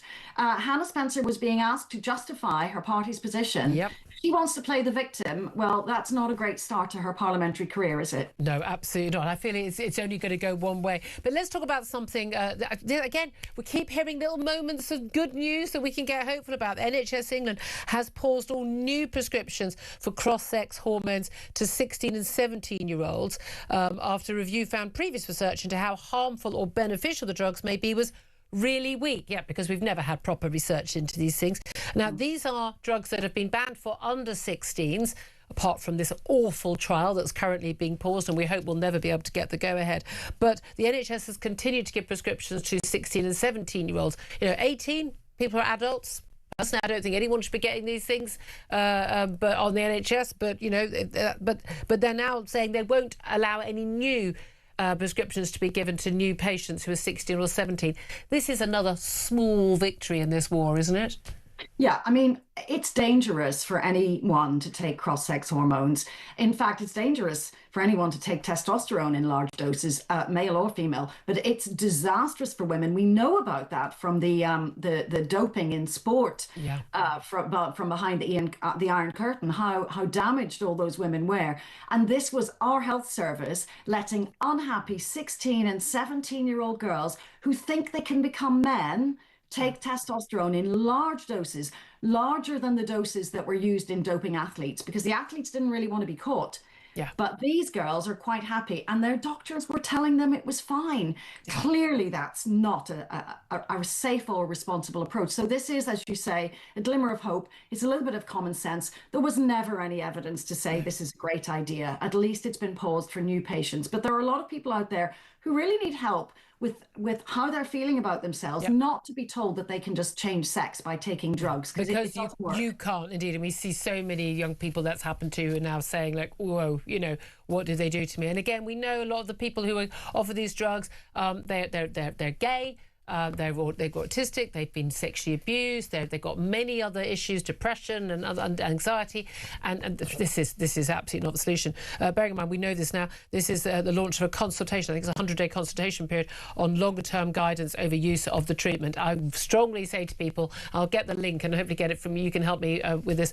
Let's just make sure as many people respond to this and make their voices heard, because my God, the pro-trans activists are all over this, and we need to make sure that ordinary people who've got more common sense actually have their say. Fiona McInerney, thank you as always for joining us from Sex Matters. Thank you for that. Benedict Spence, just really briefly, Hannah Spencer. Honestly, the fact that elected MPs are doing this whole sort of charade of going, I'm the one that's being harassed for having views which are incredibly against what the majority of people actually want. No, but also deeply dangerous. This is the thing. The fact that we still are in this position, how many years after this sort of first erupted into the mainstream, that gives you an idea of how broken our political discourse is, that people still take this seriously. Yeah, absolutely. I don't like playing the victim. Again, if she was in a private outing, I'd feel very, very differently about it. You're in a public situation like that, you have to answer questions, love. So that's how it works. Up next, Ian Duncan Smith on Iran. This is Talk.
across the UK. On DAB+, on your smart speaker, on your smart TV, and on your side. This is Talk.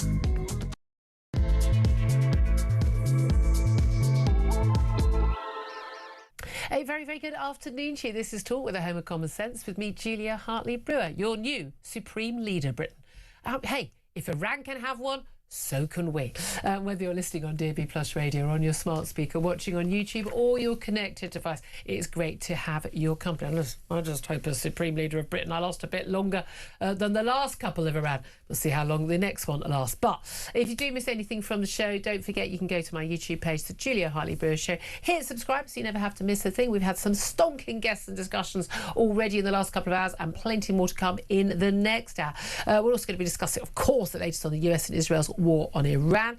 Keir Starmer scrambling to save the special relationship. Is it still there? In this phone call with Donald Trump, reassuring us about energy prices, and also going to be talking about ministers admitting that Keir Starmer's Brexit reset will hammer thousands of businesses with yet more red tape. Oh, what a surprise. I'd love to hear your thoughts on all the topics we're talking about today. In particular, Donald Trump saying that surging world oil prices are a small price to pay for defeating the threat from Iran. What's your reaction to that? 0344 499 1000 is a number to call. Text the word TALK and your message to 87222. Get in touch with us on X at Talk TV. Calls are charged to the national rate and text costs £1 standard network rate message.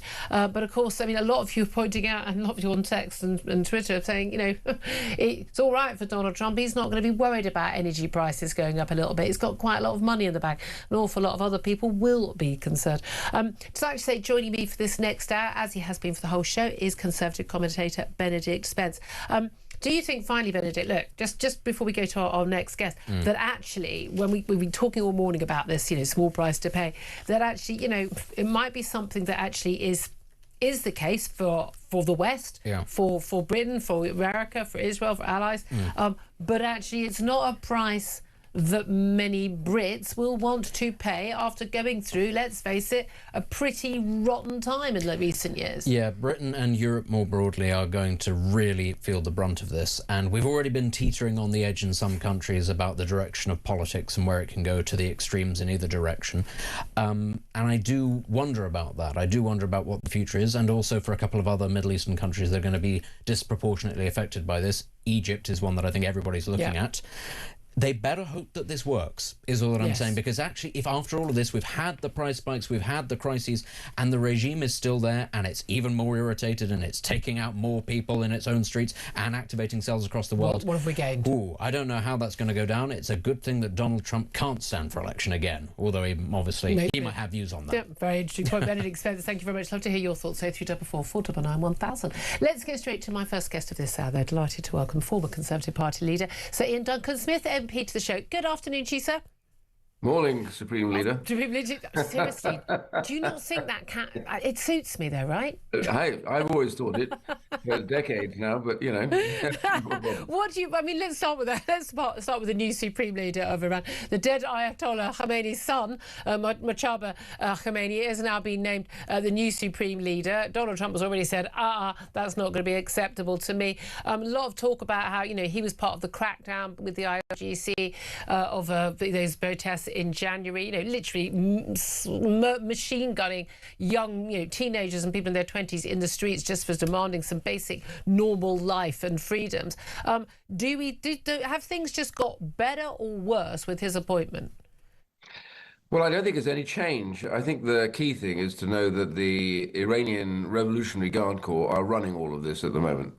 They are the power, not even the Iranian army as such. The Iranian Revolutionary Guard Corps are the ones that were killing the protesters, the plus 30,000 that have died and been seriously injured. That was all done by the Iranian Revolutionary Guard Corps, IRGC.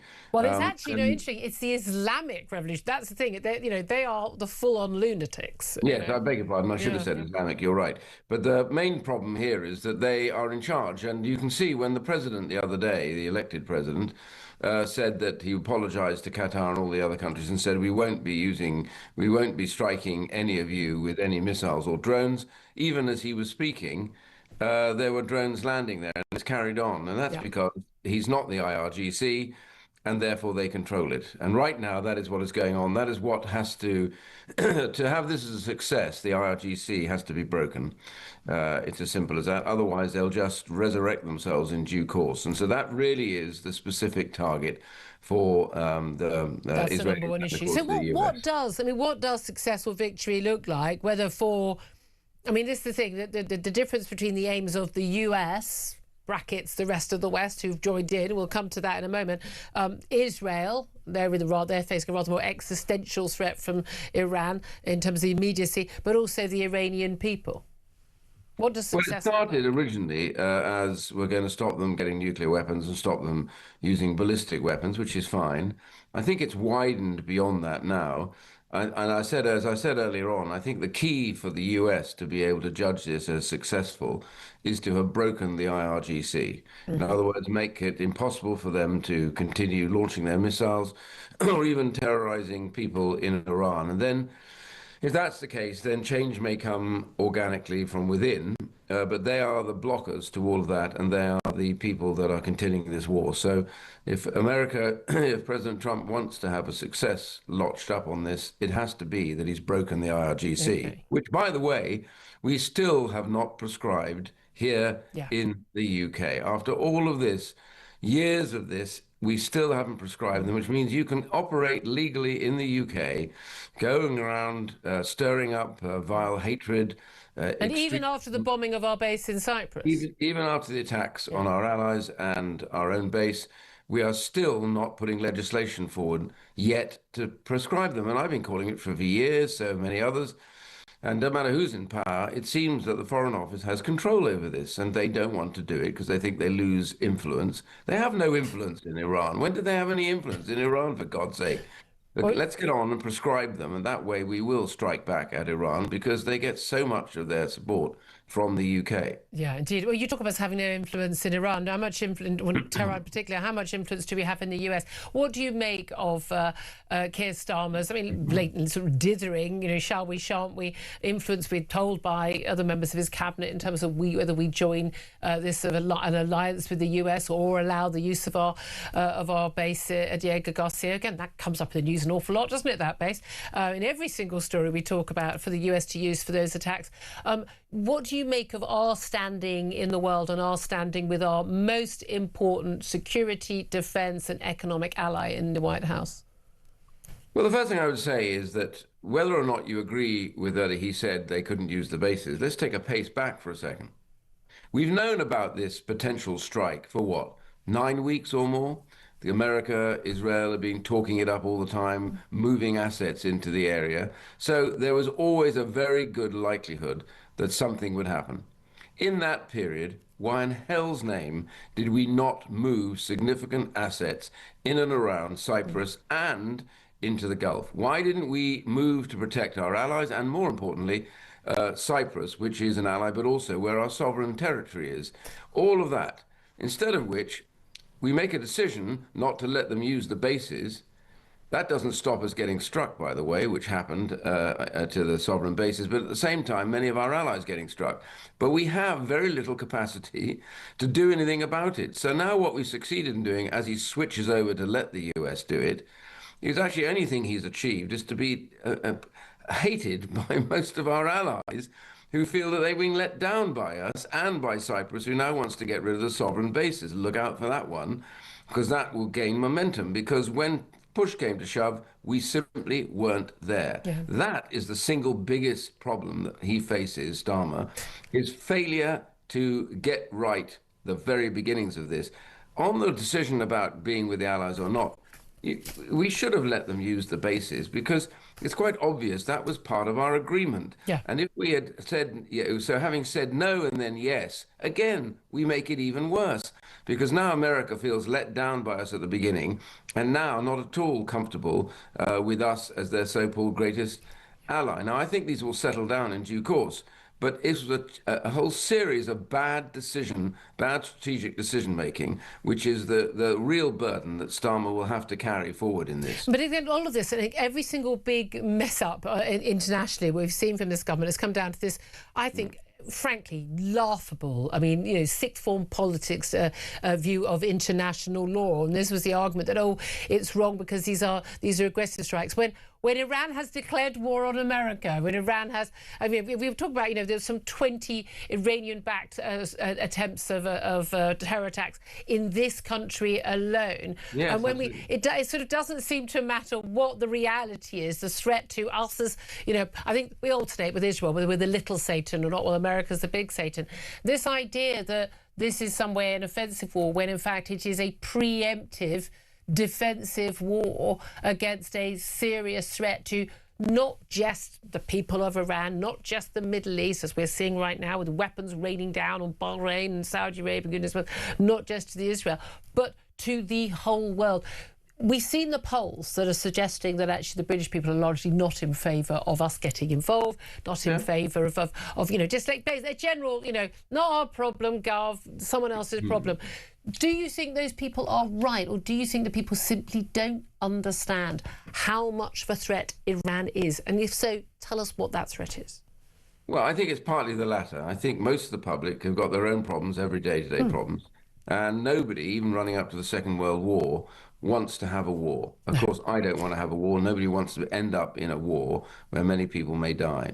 However, what they do want is they want to be protected, because defense of the realm is the #1 requirement for any government, no matter what its leanings, left or right. So the question here is really, what do we do to make sure that our public are defended here and abroad? Now, bear in mind how many are now abroad in the area we're targeting by Iran, illegal targeting by Iran, because they were not involved in the strikes at all.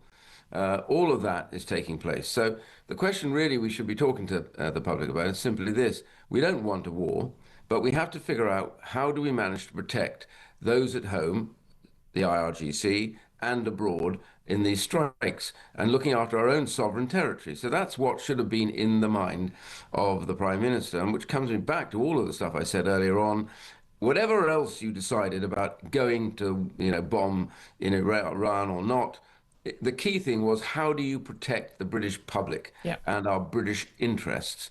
And that seems to have escaped him in this peculiar dance around international law as justification for doing nothing. Doing nothing is not what the British people want. What they need and want is to be defended, and their interest and allies to do the same. Well, we can't even defend our own aircraft carriers. Apparently the French are having to send a warship to help the deployment of HMS Prince of Wales. If it could get worse, it just gets worse. When it's really appallingly embarrassing that the UK is taking days and days to get a frigate ready to go to Cyprus after all the attacking has started. Well, hold on a minute. I agree with you in terms of the difficulty we've seen in recent months. But at the end of the day, you know, the lack of warships we have, the lack of military hardware we have, and lack of, you know, manpower.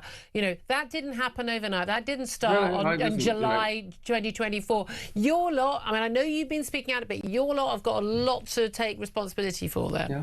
Well, they started raising defence spending, but quite late in the day. After cutting it by a third. Yeah. But my point is, we shouldn't have done. And the reality is, however, whatever else we do have a significant number of ships that are capable in this area. We have some of the most advanced frigates that do air defence, submarine defence, very specific tasks. And the aircraft carrier, I wouldn't be sending that. There's no need for it, frankly. We don't need to have that. But what we do need to put is those air defence and sea defence frigates out into the Mediterranean, which should have gone earlier. And we have them. They're sitting tied up in port. We always had a frigate operating off Bahrain in the Gulf. And we removed that one as well. That was withdrawn a few months ago, and it was all withdrawn for one reason. The government is demanding that MOD save about 1.5 billion in this year's budget by the end of this financial year. So they said in a panic, well, let's keep everything back in the UK, do nothing for the next few months until the financial year is over. That is what has caused the problem. And that's catastrophic. That is absolutely catastrophic, that decision. Well, look, we talk about protecting the British people. Let's also talk about oil and gas bills going up. We woke up, this morning to see, the oil price of a barrel of oil well over $100, biggest spike in prices in about 6 years.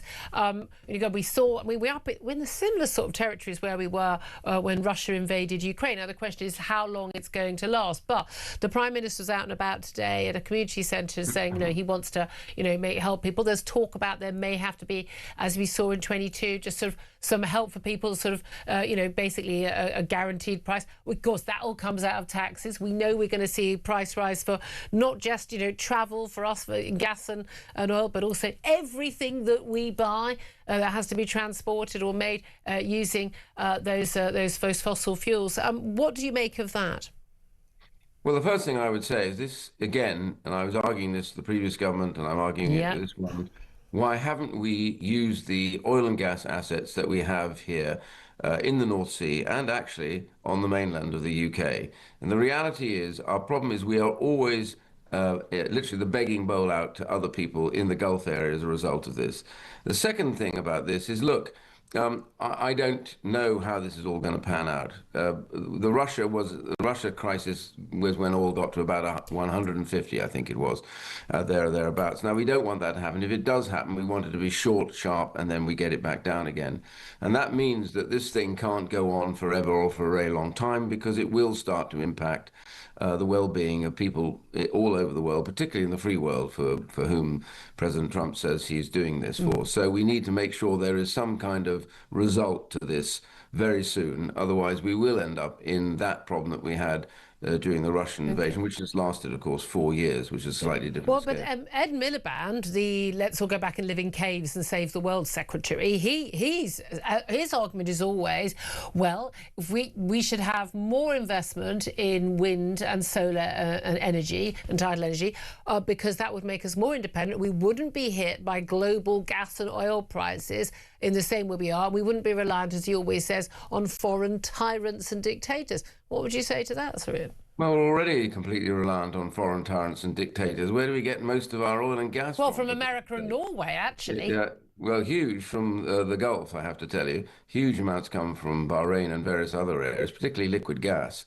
And I have to tell you something else which is important. It's all very well to say we wouldn't be if we had electricity, but actually, the trouble with where we generated on arrays, solar arrays and wind farms is that there's no way of storing that electricity. Yeah. So, it may be really great at 10 o'clock in the morning till about 3 o'clock, but the big bulge in demand comes at 6 o'clock, 7 o'clock and 8 o'clock. We have to meet that with oil and gas. That's the whole point of why we still have oil and gas. And so we have to get oil and gas. And if we have to get oil and gas, why don't we get it from our own resources? In which case, we wouldn't be in hock to the dictators and the unstable states. We would be on our own, being able to do this as we once were. It may not cover everything, but it would certainly do the majority of it. My point is, that is a strategic stupidity on his part and on the government's. Okay, well, again, let's face it. I mean, Theresa May still has a lot to answer for on that front as well. Let's be honest. And Boris Johnson. Boris Johnson. Let me just ask you just very briefly. Yes or no? King State visit planned to go to America. It was basically a return visit after Trump and Melania came to visit here. Should that go ahead next month? I think you shouldn't. They shouldn't abandon this visit because of short-term difficulties with the USA over a specific incident like. But if the war, let's say if this war is still going on and we are involved, should there be a state visit? In the war, probably we may not be doing these sort of visits because it may be dangerous for His Majesty to go on this. But in principle, my view is this is a hugely important country to us. It's important as an ally. It's important as a trading partner. It's our biggest single trading partner as a country by some distance. So we do need to have good relations. Yes, there's a bit of an upset at the moment about this because of the anger over the failure of the government to at least let them use the bases. But I think across the political spectrum, I was in Washington quite recently, there still is a remarkable level of respect for the UK amongst politicians on the left and the right in the US are going around talking to them about all this. There may be differences with the present incumbent, but generally the mood is right and they do see us as their best ally, and we need to be capable of being their best ally, which means more defense spending on a very significant scale. But that if that's the case, we should let the king go, because that's what it's all about, really, is the long term. Right. Just finally, also, just very briefly as well, the Green Party MP, newly elected Gorton and Denton MP, Hannah Spencer, she faced having to be escorted, rushed into a police car by police after angry exchanges between what appeared to be, basically, they were told anti-trans campaigners, but, I would say pro-women campaigners, and people objecting to it. It's a bit of, looks like a messy scenario, not entirely clear who started violence, but she was being asked questions. Do you believe that women have a penis? She was on a political trip. She wasn't popping to the shop. She wasn't wasn't in the, in Manchester Piccadilly in a private capacity. Are you concerned about what happened to Hannah Spencer, or is this all just part of democratic life?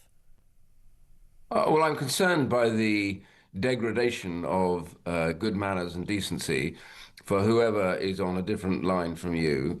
I mean, I was attacked myself. The courts didn't exactly help on that one, but that notwithstanding, the liberty to protest is important, but not to threaten. And whatever else her views, if she was asked just straightforward questions, then it's up to her whether she answers them. If she doesn't want to answer them, then log that one and say she's avoiding you, and next time you have to vote, don't vote for her. But don't get involved in this, is what we're seeing in the pictures here. This becomes threatening, angry behaviour, and we don't know. It's not very clear over who is responsible well, that's for my threatening point. and angry behaviour. It shouldn't happen.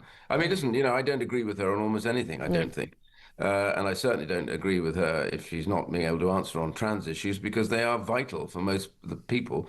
We've seen so many children abused as a result of this experimentation that's taken place with trans drugs. So I'm very much against the continuing use of this, and to make it very clear, a definition of a woman is a biological adult female. It isn't anything else. And See, I think it's not that complicated, is it? It's really simple. Serena Smith, always great to talk to you, Conservative MP, former Conservative Party leader as well. 12:23 is the time. We're going to take a quick break. Going to hear what Benedict Spence has to say about all of that, and we're going to get to your calls as well on Around This Is Talk.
Across the UK, on DAB+, on your smart speaker, on your smart TV, and on your side.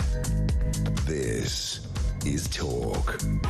Good afternoon, welcome back to the show. 12:25 is the time. Benedict Spence still with me, listening to everything that Ian Douglas Smith had to say. I have to say, I do always want him to be just sort of voice of absolute sort of common sense in a lot of these issues. What do you want to come back on? I think it probably has to be the discussion about national security and energy policy as a result of that, because it's all tied in. It is, and the problem is, Julia, like, how many years have you and I had the same conversations over and over again? And sorry, even everyone. Now, but this is the thing: nobody can say that nobody saw this coming. Nobody can say that they weren't warned, because so many people over time have picked up on this sort of stuff. You can't have a strong economy, you can't have strong defences if you don't have cheap and plentiful energy. The principal duty of the government is not welfare or the NHS or anything like that. It's security. What? It's security. And this is, what we're talking about right now, money that needs to be found for various different things to do with defence and border. It should be coming from the welfare budget. It should be coming from the budget for asylum hotels. It should absolutely be coming for these sorts of things. But this government and previous governments, to their shame, Conservative governments, would not touch that with a barge pole. And again, that's why I say, I'm sorry, people will get upset at me. You get the country you deserve, because why are they not touching it?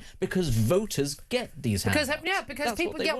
this was Gordon Brown from Work Go There. Put everyone on the payroll. Everyone gets a tax credit. Everyone, here you go, have some money, have some money. If you put everyone on the payroll, it's in everyone's interest to carry on doing it. But then what is the point? If you can't build anything, if you can't defend yourself, you can't make anything. The key things, as I said at the top of the show, Keir Starmer has within his path, he's not going to do it, but he has the options for the reset. And that is reforming and upping spending on the military and on energy. Those two things, massive winner. It doesn't need to get involved in the war. He's not going to do it. You cannot have a strong economy without free and plentiful energy. But he's not going to do it. You can't have a successful defence. He's not going to do it because he's not brave. Fundamentally, he's a weak man. But also he doesn't believe in anything. He's a mister on the one hand, on the other hand. I actually don't necessarily agree with that. I think he believes in the primacy of international law, whatever that is. But on the practicalities of this, we've seen him and Rachel Reeves attempt to change things around welfare. They understand that these things don't work. The problem is his party. The change was they were overturned. They were trying to cut of course, it was $5 billion from the increase in, which was more than that. But they recognised that it was a stupid thing to do. He is tied.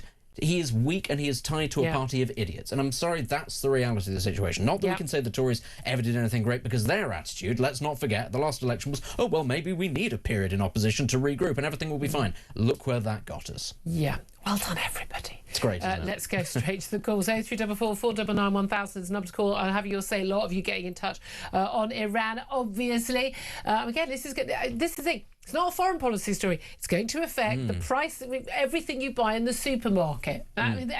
Cost of everything. Going on a holiday, the cost of driving a car, heating your home. You name it, is going to affect the interest rate, the mortgage. It's going to affect the taxes we pay, because they're going to have to pay more on interest. These things, something that happens over there in a part of the world that many of us have never been to, is going to affect us. And this whole sort of, we shouldn't get involved, it's got nothing to do with us. I hate to tell you, everything has something to do with us. One more thing that it's going to affect that we're not talking about yet, but it's coming: illegal migration. It's going to go up. It's going to go up. Yes. And has Keir Starmer found a way of a new command and control centre to stop the boats? No, he is not. Oddly enough. I'm sorry, I assumed I was away from it. The gangs had been smashed. The grown-ups said that they were going to do everything, and it turns out they've made it worse. And now more people are going to come. So that we got that to look forward to. It's another happy Monday, folks. Really is. Bet you love tuning into this happy little chit-chat, don't you? Anyway. We do it with a smile on our faces. We do. As the country goes to pot. Anyway, we've got about a minute. No, let's go to calls. Mel is on the line in Plymouth. Hello, Mel. Hello, Julia. Hello. Thank you for taking my call. Thank you for calling. What do you want to say? Well, I just wanted to say I was actually listening to all the analysis this morning, and it's totally wrong what people think in here, because at the moment, everybody says, oh, poor people, they're getting bombed and all that sort of nonsense. And I can assure you that with the Persians, they are very glad to get bombed rather than living. I just need to know, you're originally from Iran yourself? Yes. I am. How long have you been here? 50 years ago, I came here. Right. And I married an Englishman, and that is the time of Shah. And so, anyway, I'm just saying that things are totally different from what, people are actually living in Iran. Admittedly, they're living under this brutal regime. And I mean, I can't even put a name on them. There is no name for them. And I can assure you that at the moment, everybody's talking about petrol going up and whatever. And it's always surge in the market when a war happens. But this is not going to be long. And people, they sort of say, oh, they don't know what Trump is talking. 1 minute he says this, 1 minute he says that. And it's all because Trump just doesn't want to give away. At the moment, although 40,000 of our youth, one generation, that they're gone by this regime. Yeah, the massacred in the streets, Truly, in a matter of 2 days. and they couldn't do worse to us. So people in the street, I mean, honestly, they're all waiting at home, just Trump and Netanyahu, to say, okay, now you can go in the street. And they're all waiting for that. But that's going to, but you know, Trump and Netanyahu can't deliver that if you've still got the Islamic Revolutionary Corps, IRGC is still on the streets, 650,000 highly trained, highly armed, and absolutely, totally down the line with whichever Ayatollah is in charge in terms of Islamist extremism. Unarmed 20-year-olds don't stand a chance against them. Yes, but I understand that. But what the plan is that 650,000 IRGC, they are against 90 million. Even if 90 million don't go out, it would be 50 million. Yeah. And I can assure you, I mean, the first time that they killed them, it was 1 million people they were out. And you can see with all the demonstrations globally that they are all in hundreds of thousands. And I was one of them, including myself. But what I say, what they are trying to do, they are going to weaken this regime and suppressing arm that it kills people. So they're going to weaken on that. And then they say, well, okay, now that's what we have done. It's up to you now. Yeah. And then it would be people by millions. They would go in the streets and take over this regime. And people, they're so fed up with this regime. And I can assure you, Julia, they are not Muslim in Iran. It's largely secular, exactly. People compare it with Iraq all the time. It's a completely different country with a completely different population. Absolutely different, because we are waiting for Reza Pahlavi, who is going to be going to do the time of transaction. Well, you say that. Doesn't sound like anyone in any of the votes got any say over it. I don't think the Israelis or the Americans are very keen on him coming in. I'm going to have to leave that. I've got to squeeze in another call, but I so appreciate your call. Thank you so much. That's Mel in Plymouth. She's Iranian, came here 50 years ago. Elliot is in Bushy. Hello, Elliot. What do you want to say? Well, I think there's a big argument which isn't being discussed enough. If you listen to our ridiculous foreign secretary speaking to Lord Kansberg, all the reasons why we shouldn't do anything. That was an excruciating interview yesterday. Right. So here's the thing: we were attacked. Simple. Our sovereign territory on Cyprus, Akrotiri, was attacked. Yep. We are a member of NATO. An attack under Article 5 on one member is considered under Article 5 an attack on all, and all responds. That has been the NATO policy since the end of the Second World War. And if that awful, awful Prime Minister that we've got needed, heaven forbid, another international law, and the law people and the law profession I've spoken to in my career, my industry, says that should be invoked, and we should respond accordingly. Interestingly, and no one has. It's just been pointed out, actually, that the NATO treaty, Article 5, and again, it doesn't require a response, it's just people should give support, but it's about attack against anyone in Europe or North America should be considered an attack against all, but overseas territories and distant bases, whether or not the military base in Cyprus would count as that, not often fall outside of the scope of that Article 5. So maybe that's not why it is. But again, even so, we're not going to have Keir Starmer invoking that, because that would involve getting off the fence and getting that big pole that's up his backside out of him. Well, the only reason he won't... I think my point is, you may indeed be right, you may indeed be wrong. In my industry, in the law profession, the people I've spoken to say it should be adhered to, and we should respond. And the reason he isn't responding is, apart from all his international law excuses, is you've got about, I don't know how many people now in this country who are, dare I say it, because I'll be called racist, of the Islamic Iranian type environment, and they are the electorate that he wants to support. And by the way, if I may, very quickly, up the road from not far from where I live, it was in the news, a load of Iranians have been arrested for targeting a Jewish synagogue on, I believe, their Sabbath day yesterday. Iranians? Yes, Iranians. It was in the news everywhere. In Watford, there are also some in Harrow. This is a disgrace to this country. I am ashamed to be to be British. I'm ashamed of any attack on anyone for their religion, full stop. Well, again, there you my go. issue, again, my issues with Islamism, the terrorist threat, the extremism, not with, certainly not with ordinary Muslims going about their daily lives like the rest of us. I'm going to leave it there. Elliot, thank you very much. Covered a lot of ground, those two calls, Elliot and Bushy. Let's go to a quick break. Up next, we are going to be talking to the brilliant Andrew Fox, former major in the parachute regiment, of course, with the Henry Jackson Society, now regular on the show, to talk about what he makes of it all. That's up next. Stay tuned. This is Talk.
Across the UK, on DAB+, on your smart speaker, on your smart TV, and on your side.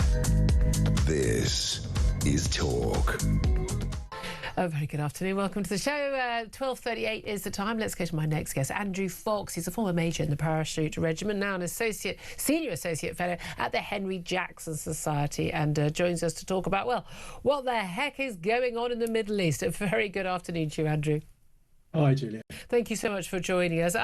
Just first of all, talk about this phone call that we've seen, we know that took place for about 20 minutes yesterday between Keir Starmer and Donald Trump, after a week in which, well, Donald Trump has been publicly berating and mocking our Prime Minister for not being there, basically, you know, at the beginning and being no Winston Churchill.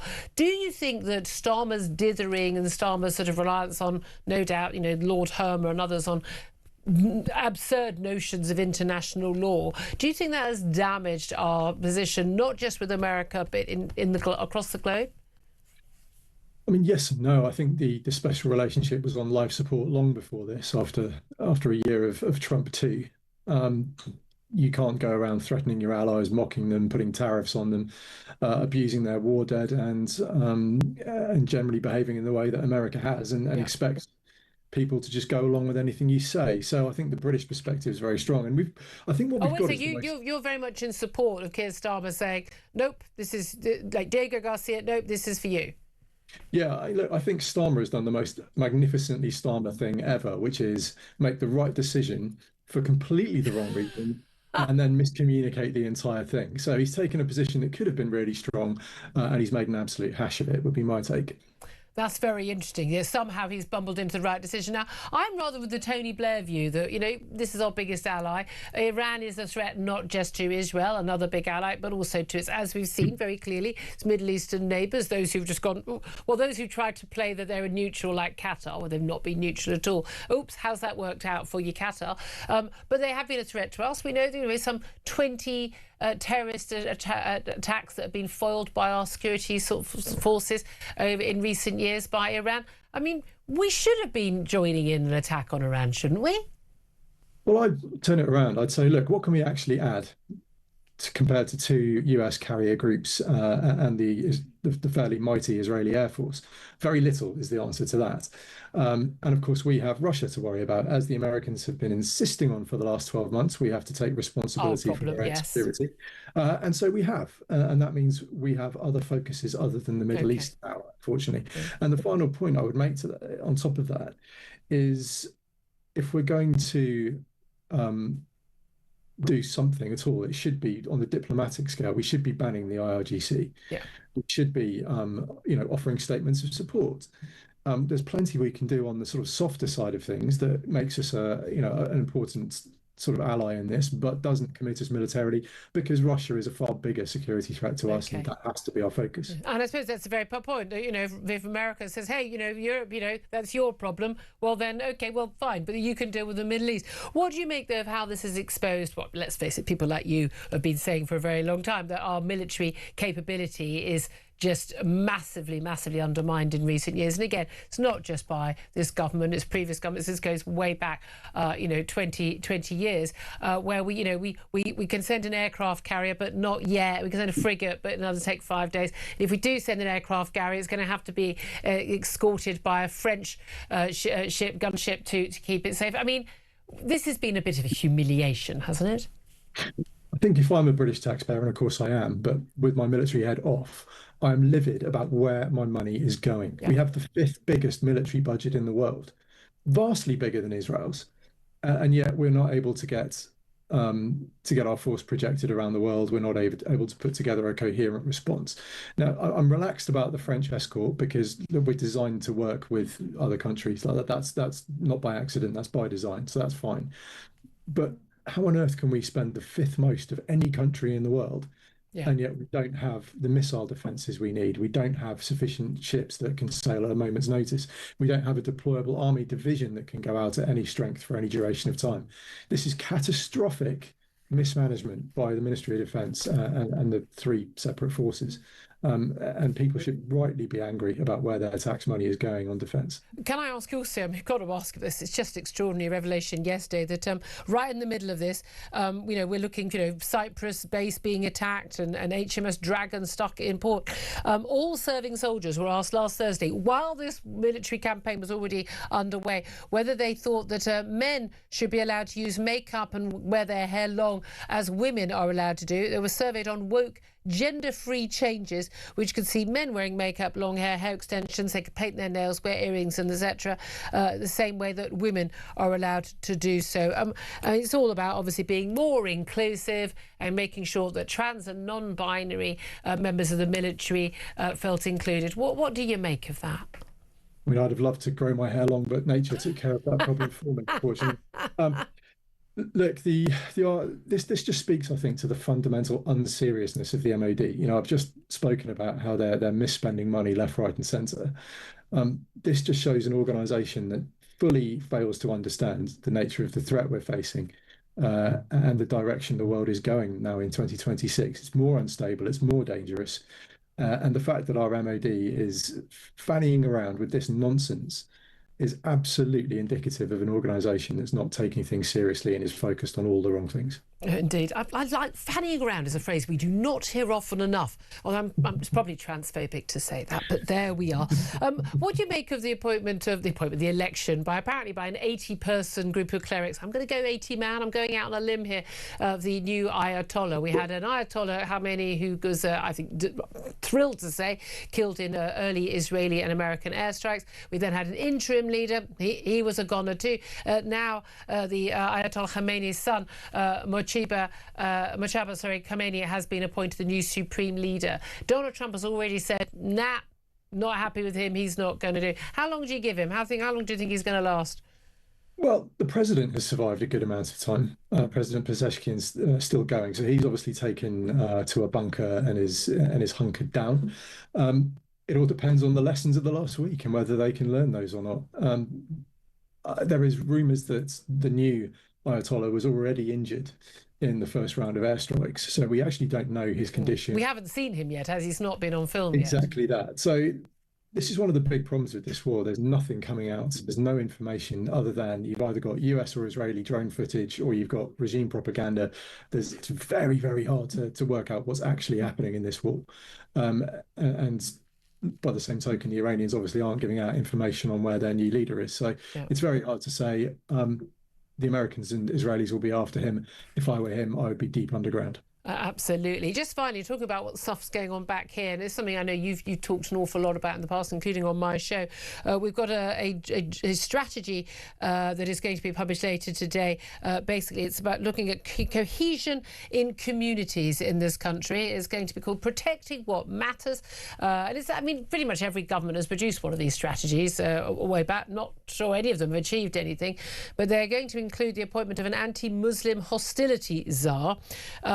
And the idea is they want to challenge extremism. It does point out that Islamist extremism is the biggest threat to community cohesion, but it also criticises right-wing groups for using the Union flag and the cross of St George as tools of hate. And interestingly, it does say that communities have been broken down by mass immigration, but calls on everybody basically saying that there should be, there's a responsibility both ways. It's a two-way street. Respect for different cultures from people here, but also newcomers have a responsibility to engage with and embrace with what it means to be British. Do you have any expectation or hope that either this new anti-Muslim hate czar or this new cohesion strategy, which I think has only got a few million quid attached to it for the entire country, is going to achieve anything? Well, look, it's noise in the right direction, and I suppose we can take some solace in that. I think we need to look to Denmark for this. They've certainly taken huge strides forward in improving the nature of cohesion. So they've prevented too many people from foreign countries settling in one particular area and preventing that balkanization. They're placing an emphasis on Danish as the language that needs to be used. Like, there is an astonishing amount of money in this country that our state spends on translation. Yeah. Translator services, because people simply cannot function in English. Hilariously, we spent money on translation services for Afghan translators coming from the war. You gotta wonder about that, right? Yeah, and the system is open to gaming quite clearly. But look, there's concrete measures we can take. Whether this government actually will put the money behind it and the effort behind it remains to be seen. But, you know, I suppose making the right noise is at least a start. And then every journey begins with a start. Seen it all before, unfortunately. Forgive me for being a bit more cynical. Andrew Fox, always so good to talk to you. Thank you very much indeed. Benedict Spence, just some breaking news here. The Chancellor, Rachel Reeves, is going to update MPs in the House of Commons this afternoon about the situation in the Middle East. And this, of course, amid the spike in the cost of oil. Bearing in mind, we had her spring statement last week, rather pointlessly, again, after we'd already seen these attacks in Iran, which, of course, instantly had an impact on oil and other energy prices. And even the OBR, you know, doing their predictions, basically just, I think it was one line mentioning, oh yeah, in a small matter of a war in Iran.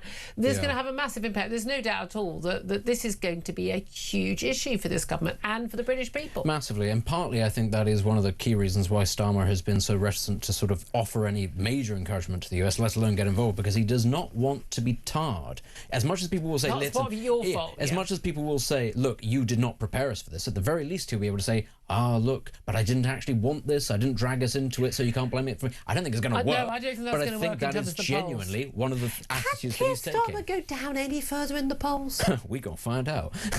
I mean, I'm fascinated. It's genuinely... With the surge in the Greens that we've seen, second in the polls. I suppose it depends. How much more support will he get for not taking us into the war, juxtaposed with how quickly do we feel the pain? Yeah. That's how you're going to find out. But I mean, listen, I already thought he was a goner. I think it's just a question of waiting until the party realises that he is as well. Don't ever say that politics is boring, folks. It isn't. 12:49 is the time. Up next, going to be talking to the former Brexiteer businessman, Lance Foreman, former MEP and businessman. He's still a businessman, Lance Foreman, about, the latest Brexit betrayal. Oh, yeah, it's always going to be another one when Keir Starmer's in charge. That's up next. This is Talk.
across the UK, on DAB+, on your smart speaker, on your smart TV, and on your side.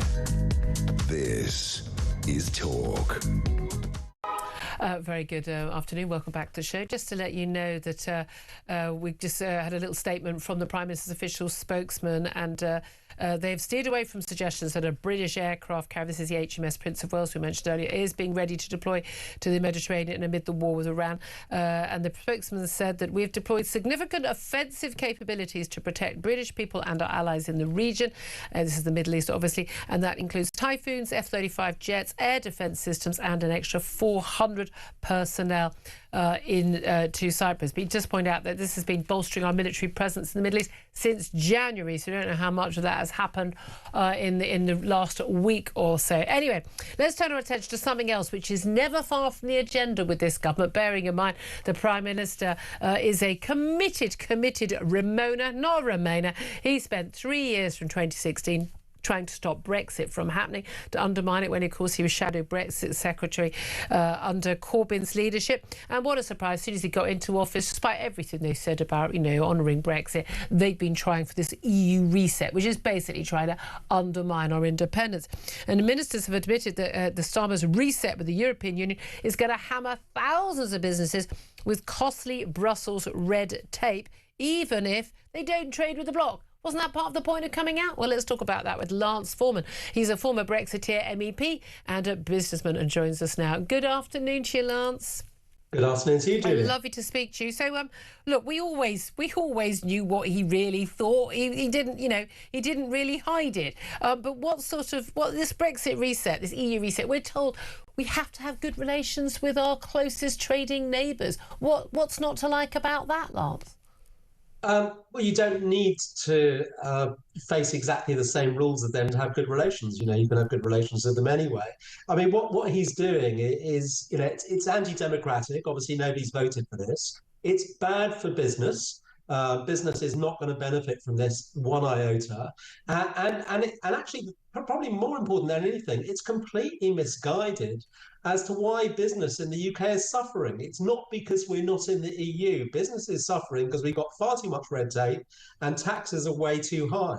Yeah. People often ask me, how I feel about Brexit, having been so involved in the campaign, and do I think it's been a success? The way I always characterise it is I say, well, what we did was we unlocked the door, but we never left the room. Exactly. That's a great way of putting it.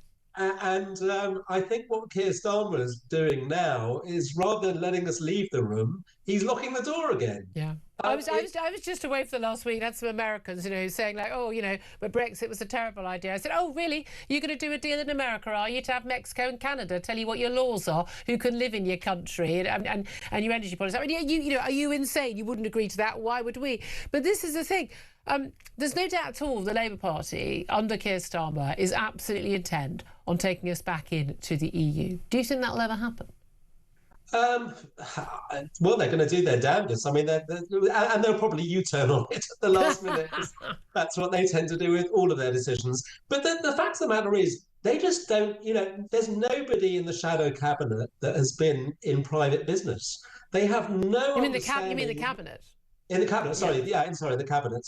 There's nobody in the cabinet that's been in private business, that's been in commerce, that actually understands the impacts of the decisions they make. And why would we want to join the EU? It's not as though the EU is a thriving economy that we want to be part of. It's probably the worst economy in the world. In fact, if you look at the German economy, which was always the strongest in Europe, since the date of the referendum to now, has even performed worse than the awful British economy. Yeah. So, we should be looking for business opportunities in parts of the world that are growing, not parts that are shrinking. Well, indeed, I mean, it is absolutely fascinating. You say such lack of business experience, the fact that the government still thinks it's Brexit that's an issue, as opposed to, putting up the cost of hiring people and putting up other taxes, and not understanding that would have a direct impact.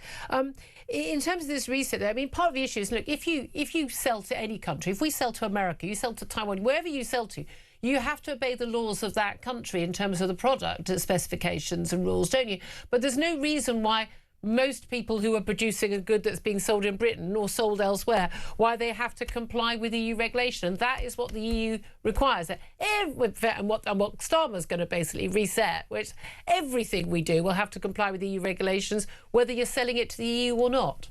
Look, that's absolutely right. And you know, what we should be looking for and what we should have been looking for in terms of our deal with the EU was what's called mutual recognition, where we recognise their standards, they recognise ours.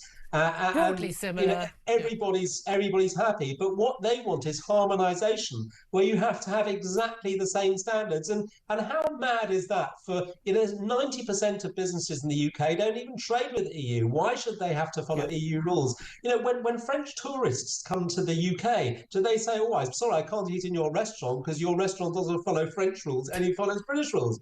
The whole thing is nonsense. It's a protectionist racket. And that's why we left. That's why we had the biggest democratic vote we've ever had and decided to leave. You know, there's no democratic vote to bring us back in again. No. And, even if there was, they'd have to have an election with a manifesto saying we're going to have a referendum. They hold that referendum. We'll be back there at the barricades, I'm sure, Lance, you and me. And I can tell you right now, British people ain't voting to go back in. My only worry is they're going to take us back in by hook or by crook without even telling us. But that's because they're not Democrats, as you say. Lance Foreman, former MEP, businessman, thank you very much. Very good smoked salmon, by the way. Benedict Spence, what do you make of that? Well, yes, it's a reflection of the broader attitudes in British politics. You know, you can't look at our attitude, the politicians' attitude, rather, to the European Union and separate it out from their attitude towards energy or defence or anything else. They simply aren't, as you say, Democrats, but they also don't learn. They don't shift.